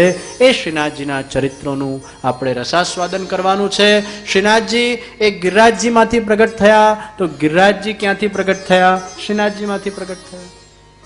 કોઈકને તમે પૂછો તમારા ફાધર, તમારા ફાધર, તમારા ફાધર, તમારા ફાધર, તમારા ફાધર, એ છેલ્લો છેલ્લો છેલ્લો છેલ્લો છેડો ક્યાં જાય? ભગવાન, એ ગોડ ફાધર. સર્વનો નિમિત્ત ઉપાદાન કારણ ભગવાન છે. મમૈ વાંશો જીવલોકે જીવભૂત સનાતન. આ પ્રત્યેક જીવો એ મારામાંથી પ્રગટ થયેલા છે. પરમપિતા એ પરમાત્મા સ્વયં છે. તો ગિરિરાજજી ક્યાંથી પ્રગટ થયા? એ ભગવાનમાંથી પ્રગટ થયા. અનાદિકાલ પહેલાનો પ્રસંગ, ભગવાન એકલા હતા. જેમ પૂજ્યશ્રીએ વાત કરી, એકો હમ બહુશ્યામ, એકમાંથી અનેક થવાની ભગવાનની ઈચ્છા થઈ. પણ ભગવાન એકલા લીલા કરી શકે? લીલા કરવા માટે બે વ્યક્તિ જોઈએ, પતિ અને પત્ની. ભગવાન કહે છે મારા સાથે કોણ જોડાઈ શકે? જે મારા જેટલો જ ગુણવાન હોય, મારા જેવું જ હોય, એ મારા સાથે જોડાઈ શકે. તો ભગવાન જેવું તો આ દુનિયાના અંદર કોઈ છે જ નહીં ભગવાન સિવાય. એટલે ભગવાન કહે છે હું જ મારા જાતને પ્રગટ કરું છું. ભગવાને આંખ બંધ કરી અને બંધ આંખોના અંદર ભગવાને પોતાના એ સુંદર રસાत्मक स्वरूपનું ચિંતન કર્યું. मिश्री खुद नहीं जानती उसके अंदर मिठास कितनी है, लेकिन मिश्री को जो खाता है उसको पता चलता है मिश्री कितनी मीठी है. तो भगवान ने अपनी ही मिठास को प्रकट किया और भगवान की मिठास का नाम, भगवान की वो सुंदर मधुरता का नाम ही साक्षात श्री राधिका जी है. ભગવાને પોતાના જ અંદરથી પોતાની મીઠાસને પ્રગટ કર્યા, પોતાના જ અંદરથી રાધિકાજીને પ્રગટ કર્યા અને રાધિકાજીને દર્શન કરીને ભગવાન રોમાંચિત થઈ ગયા. જગતનો આધાર કૃષ્ણ, પણ કૃષ્ણનો પણ જે આધાર છે એ શ્રી રાધે રાણીનું મંગલ પ્રાગટ્ય થયું છે. એ આધાર આધાર જપતા પણ રાધા રાધા નીકળે, ધારા ધારા જપતા પણ રાધા રાધા નીકળે. અવિરત બહેતી પ્રભુ પ્રેમ કી ધારા, ઉસી કા નામ હૈ રાધા. ધારાના બે સ્વભાવ છે. એક ઉપરથી પડે અને નીચે પડીને દૂર સુધી જાય. ઉપરથી પડીને નીચે દૂર સુધી જાય એ ધારા પોતાના ઉદ્ગમ સ્થાનથી દૂર જાય છે. આપણે બધા પણ ભગવાનમાંથી નીકળ્યા અને નીચે પડીને ભગવાનથી દૂર, કેટલા બધા દૂર ગયા. એટલે ભગવાન શ્રીનાથજી બોલાવે છે, આવો પાછા ભાઈ, મારા જે પુષ્ટિ જીવ છે, આવો પાછા. અથડાતા ફરો છો આ સંસારના અંદર, આ ધક્કા મુક્કીના અંદર અટવાયેલા છો, કંટાળેલા છો, આવો પાછા. એ સંસાર સાગરમાંથી તમને તારવા માટે તો શ્રીનાથજીનું પ્રાગટ્ય થયું છે, આવો પાછા. ભગવાનથી છૂટા પડીને ભગવાનથી દૂર થઈ ગયા છે. એ ધારા લૌકિકની ધારા છે, મટીરિયલિસ્ટિક જગતની ધારા છે, એ પ્રવાહની ધારા છે, કેવલ ભૌતિક ક્ષણભંગુર સુખની ધારામાં ફસાયેલા છે. પરંતુ એ ધારા જ્યારે પલટાય ત્યારે રાધા બને છે. રાધા અર્થાત જ્યારે ભગવાન માટેની એ ભક્તિની ધારા જ્યારે હૃદયના અંદર પ્રગટ થાય, સત્સંગના માધ્યમથી, સદગુરુના માધ્યમથી, સદભગવદીયના માધ્યમથી, ત્યારે રાધા બનીને ભગવાન સુધી આપણને પહોંચાડી દેતી હોય છે.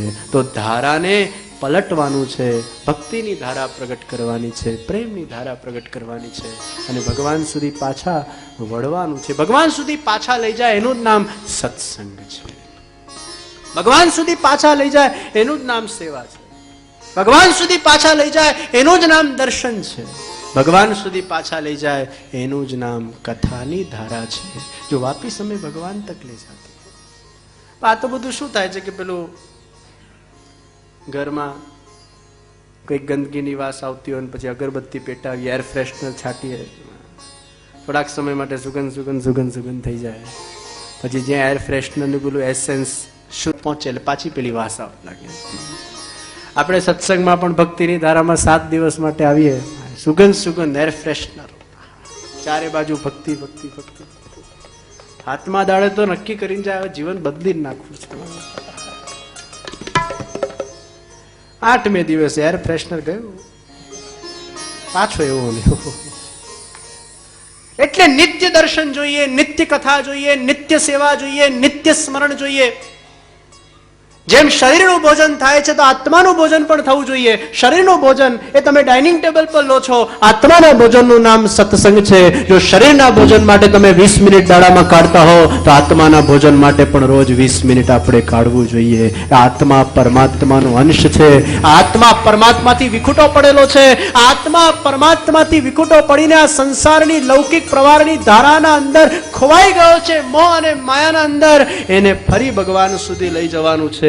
नित्य सत्संग, नित्य सेवा, नित्य कथा श्रवण, नित्य भगवान का जब स्मरण होता है तब ये लौकिक धारा में से अलौकिक धारा प्रकट होती है और भगवान के तरफ धीरे धीरे वो पहुंच जाता है. धारा पलटाए यानी राधा के अविरत बहती प्रभु प्रेम की धारा, उसी का नाम राधा. આ ધારા પલટવી જોઈએ. રાધા કૃષ્ણ નિત્ય લીલામાં બિરાજમાન થયા. રાધાજીએ બહુ સુંદર નૃત્ય કર્યું અને નૃત્ય કરીને રાધાજી કૃષ્ણ ભગવાનના સાથે વિરાજમાન થયા. રાધા કૃષ્ણ એ બિરાજમાન થયા નિત્ય લીલાના અંદર. રાધાજીએ બહુ સુંદર નૃત્ય કર્યું છે. ચારે બાજુ સુગંધ સુગંધ સુગંધ પસરવા લાગી છે અને રાધાજીનું જ્યારે નૃત્ય ચાલતું હોય છે બહુ બધા લોકો દર્શન કરવા આવ્યા. સંકોચ થવા લાગ્યો રાધાજીને અને કૃષ્ણ ભગવાનના બાજુમાં આવીને બિરાજમાન થઈ ગયા. ભગવાને કીધું, વાહ राधिका जी, आज आपने बहुत सुंदर नृत्य किया. आपके सुंदर नुपुर की छमछम वो चाहू और फैलने लगी. सुगंध सुगंध का माहौल हो गया. अरे प्रभु, इससे भी अच्छा सुंदर नृत्य करके मैं आपको बताऊं, लेकिन जब मैं नृत्य कर रही थी बहुत सारे लोग देखने आ गए. પછી બહુ બધા લોકો જોતા હોય તો પછી પ્રેમને ઇઝહાર કરવાના અંદર સંકોચ થાય. પ્રેમનું ઇઝહાર એકાંતમાં થતું હોય, એ સાર્વજનિક નથી થતું. हे प्रभु, ये गोलोक धाम इतना सुंदर है, लेकिन ये गोलोक धाम के अंदर ऐसा कोई भी स्थल नहीं जहां आप और मैं वो अकेले हो. આજે માણસ પોતાનું ઘર કેમ બનાવે? માણસ પોતાનું ઘર એકાંત માટે બનાવે, શાંતિ માટે બનાવે. ઘર બનાવતો હોય પોતાના શાંતિ માટે, પછી બદલાય કરે પાછો, એમાંથી મન ભરાઈ જાય, ઘર બદલાય કરે. હું ઘણી વાર કહેતો, ઘર બદલવાથી શાંતિ નહીં મળે, પણ મન બદલવાથી શાંતિ મળશે. ઘર બદલવાથી નહીં મળે. ઘરો બદલ્યા કરે. અમેરિકામાં એક જણાનું 20,000 સ્ક્વેર ફીટનું ઘર, 25 રૂમો, એમાંથી 23 રૂમમાં તાળું જ વાગેલું હોય. રેવા વાળા હું તું. પછી મોટો ગાર્ડન, 10 બાય 10 નું એક નાની કોઠડી બનાવેલી, 10 બાય 10 ની નાની કોઠડી. એટલે મેં કીધું, આ 10 બાય 10 ની કોઠડી બનાવવાનું તાત્પર્ય શું?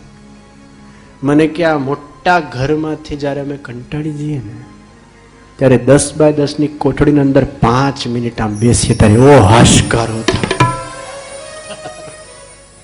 25 રૂમનું ઘર એને શાંતિ નથી આપતું, 10 બાય 10 ની કોઠડી એને શાંતિ આપે. ત્યારે એને સમજાવવામાં આવે, ભાઈ, ઘર બદલવાથી શાંતિ નહીં મળે, પણ તારા મન બદલવાથી તને શાંતિ મળશે. અમેરિકા વાળા કે ભારત વાળા હારા, ભારત વાળા કે પેલા હારા, કોઈ હારા નથી ભાઈ. દૂરના ડુંગર બધા સુહામણા લાગતા હોય, ત્યાં જાઓ ત્યારે તમે એવા એવા. મન બદલાતું નથી ને, સ્થળ કેટલાય બદલ્યા કરો. તમને જો શાંતિ મળવાની હશે, તમે એક જગ્યાએ હજારો દિવસ રહો તો પણ તમને શાંતિ મળશે. પણ તમારા મનમાં જો સ્થિરતા નહીં હોય, તમે કેટલું બદલ કરશો, શાંતિ નહીં મળે તમને. સ્થળ બદલવાથી શાંતિ નહીં મળે, મન બદલવાથી શાંતિ. મનમાં પ્રભુ બિરાજશે, હૃદયમાં પ્રભુ બિરાજશે, શાંતિ મળશે. ગોલોકમાં એવું કોઈ સ્થળ નથી જ્યાં એકાંત. हे प्रभु, आप ऐसा कोई स्थल बनाओ जो स्थल में बहुत सारी कुंज हो, निकुंज हो, रमणीय स्थल हो, वहां के पत्ते पत्ते आपका गान करते हो, वहां आपके चरणारविंद की झलक मिलती हो, पत्ते पत्ते पर आपके दर्शन होते हो, वायु के अंदर मेरे पायल की छुमछुम हो. वो स्थल चंद्रमा और सूरज के बिना भी પ્રકાશિત હો. ભાઈ તમે ઉઠો ત્યારે તમને કોણ જોતું હોય? સૂર્ય જોતો હોય. અને સુવો ત્યારે કોણ જોતું હોય? ચંદ્ર જોતો હોય. આ બંનેનું કામ એવું છે કે એક જાય બીજો આવે, અને બીજો આવે પછી જ પેલો જાય. ડ્યુટી ભરવાની. બંને ગાયબ ના થાય એક સાથે. ઘણી વાર ચંદ્ર હોય છે, દેખાતો નથી હોતો. ચંદ્ર અને સૂરજ એ તો ત્યાં ને ત્યાં જ છે ભાઈ, પૃથ્વી ફરતી હોય છે. પરંતુ તમે જે પણ કર્મ કરો છો એ સૂર્ય અને ચંદ્રની ઉપસ્થિતિમાં કરો છો. રાધાજી કહે છે મને સૂર્ય અને ચંદ્રનું પણ ઇન્ટરફિયરન્સ જોઈતું નથી. એ સ્થળ સ્વયં પ્રકાશિત હોવો જોઈએ. 6 ઋતુ એક સાથે આવીને બિરાજમાન થઈ જાય. તમે ઘરના અંદર એસી ચાલુ કરો તો શીતકાલ, એસી બંધ કરો તો ઉષ્ણકાલ. તમારા ઘરમાં 2 જ ઋતુ રહે, પણ રાધાજી કહે છે 6 ઋતુ એક જગ્યાએ બિરાજમાન થઈ જાય એવું કોઈ સ્થળ બનાવો હે પ્રભુ. અને જ્યારે રાધાજીના હૃદયમાંથી આ સુંદર ભાવ અંકુરિત થવા લાગ્યું છે, કૃષ્ણ ભગવાને રાધાજીનો હસ્ત પકડ્યો, યમુનાજીના ઘાટ પર બિરાજમાન થયા. સુંદર યમુનાજી વહી રહ્યા છે, શીતલ સુગંધ ચાહુઓર પસરવા લાગી છે. રાધા કૃષ્ણ એકબીજાનો હસ્ત થામ્યો છે. રાધાજીના આંખમાંથી થોડાક અશ્રુઓ ઝરવા લાગ્યા છે. ભગવાન કૃષ્ણએ પોતાના નેત્રને બંધ કર્યા છે. રાધાજીના એ સુંદર અંકુરિત થયેલા ભાવને પોતાના હૃદયના અંદર ધારણ કર્યું છે. અને જોત જોતાના અંદર ગોલોક ધામના અંદર એક બહુ જ દિવ્ય તેજ એ રાધા કૃષ્ણમાંથી ધીરે ધીરે કરતા પ્રગટ થવા લાગ્યું છે. આ તેજ ઉર્ધ્વ ગતિએ ઊંચાઈ સુધી વધવા લાગ્યું છે. ધીરે ધીરે પહોળું થતું ગયું. અલગ અલગ પ્રકારના સુંદર વૃક્ષો ખીલવા લાગ્યા. રત્ન જડિત આ સુંદર પર્વતના દર્શન થવા લાગ્યા. એ તેજ પુંજ ધીરે ધીરે પર્વતનો આકાર લઈ રહ્યો છે. ગોલોક ધામના અંદર બધા વ્રજવાસીઓ જોવા આવ્યા. આપણા ગોલોકના અંદર કઈ અભૂતપૂર્વ ઘટના ઘટિત થઈ રહી છે.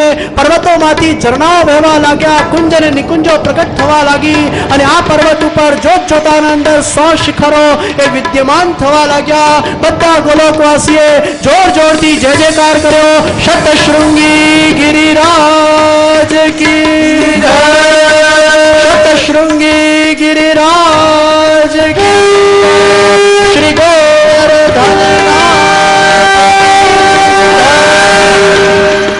ભગવાન રાધા કૃષ્ણના હૃદયમાંથી 100 શિખરવાળા ગિરિરાજ બાબા એ પ્રગટ થઈ ગયા છે. અલગ અલગ પ્રકારના કુંજ નિકુંજો પ્રગટ થઈ, ઝરણાઓ પ્રગટ થયા. રાધા કૃષ્ણ બિરાજમાન થઈને એમાં સુંદર પોતાની લીલા કરવા લાગ્યા. શતશૃંગી ગિરિરાજ બાબા પ્રગટ થઈ ગયા અને 100 શિખરવાળા એ ગિરિરાજજીના દર્શન કરીને બધા ધન્ય ધન્ય ધન્ય ધન્ય થઈ ગયા છે. એ રાધા કૃષ્ણના હૃદયમાંથી ગિરિરાજજી પ્રગટ થયા. એ જ ગિરિરાજજીમાંથી શ્રીનાથજી પ્રગટ થશે. એ શ્રીનાથજી બાબાના મંગલ પ્રાગટ્યની કથા એક કાલના સત્રના અંદર આપણે જોઈશું.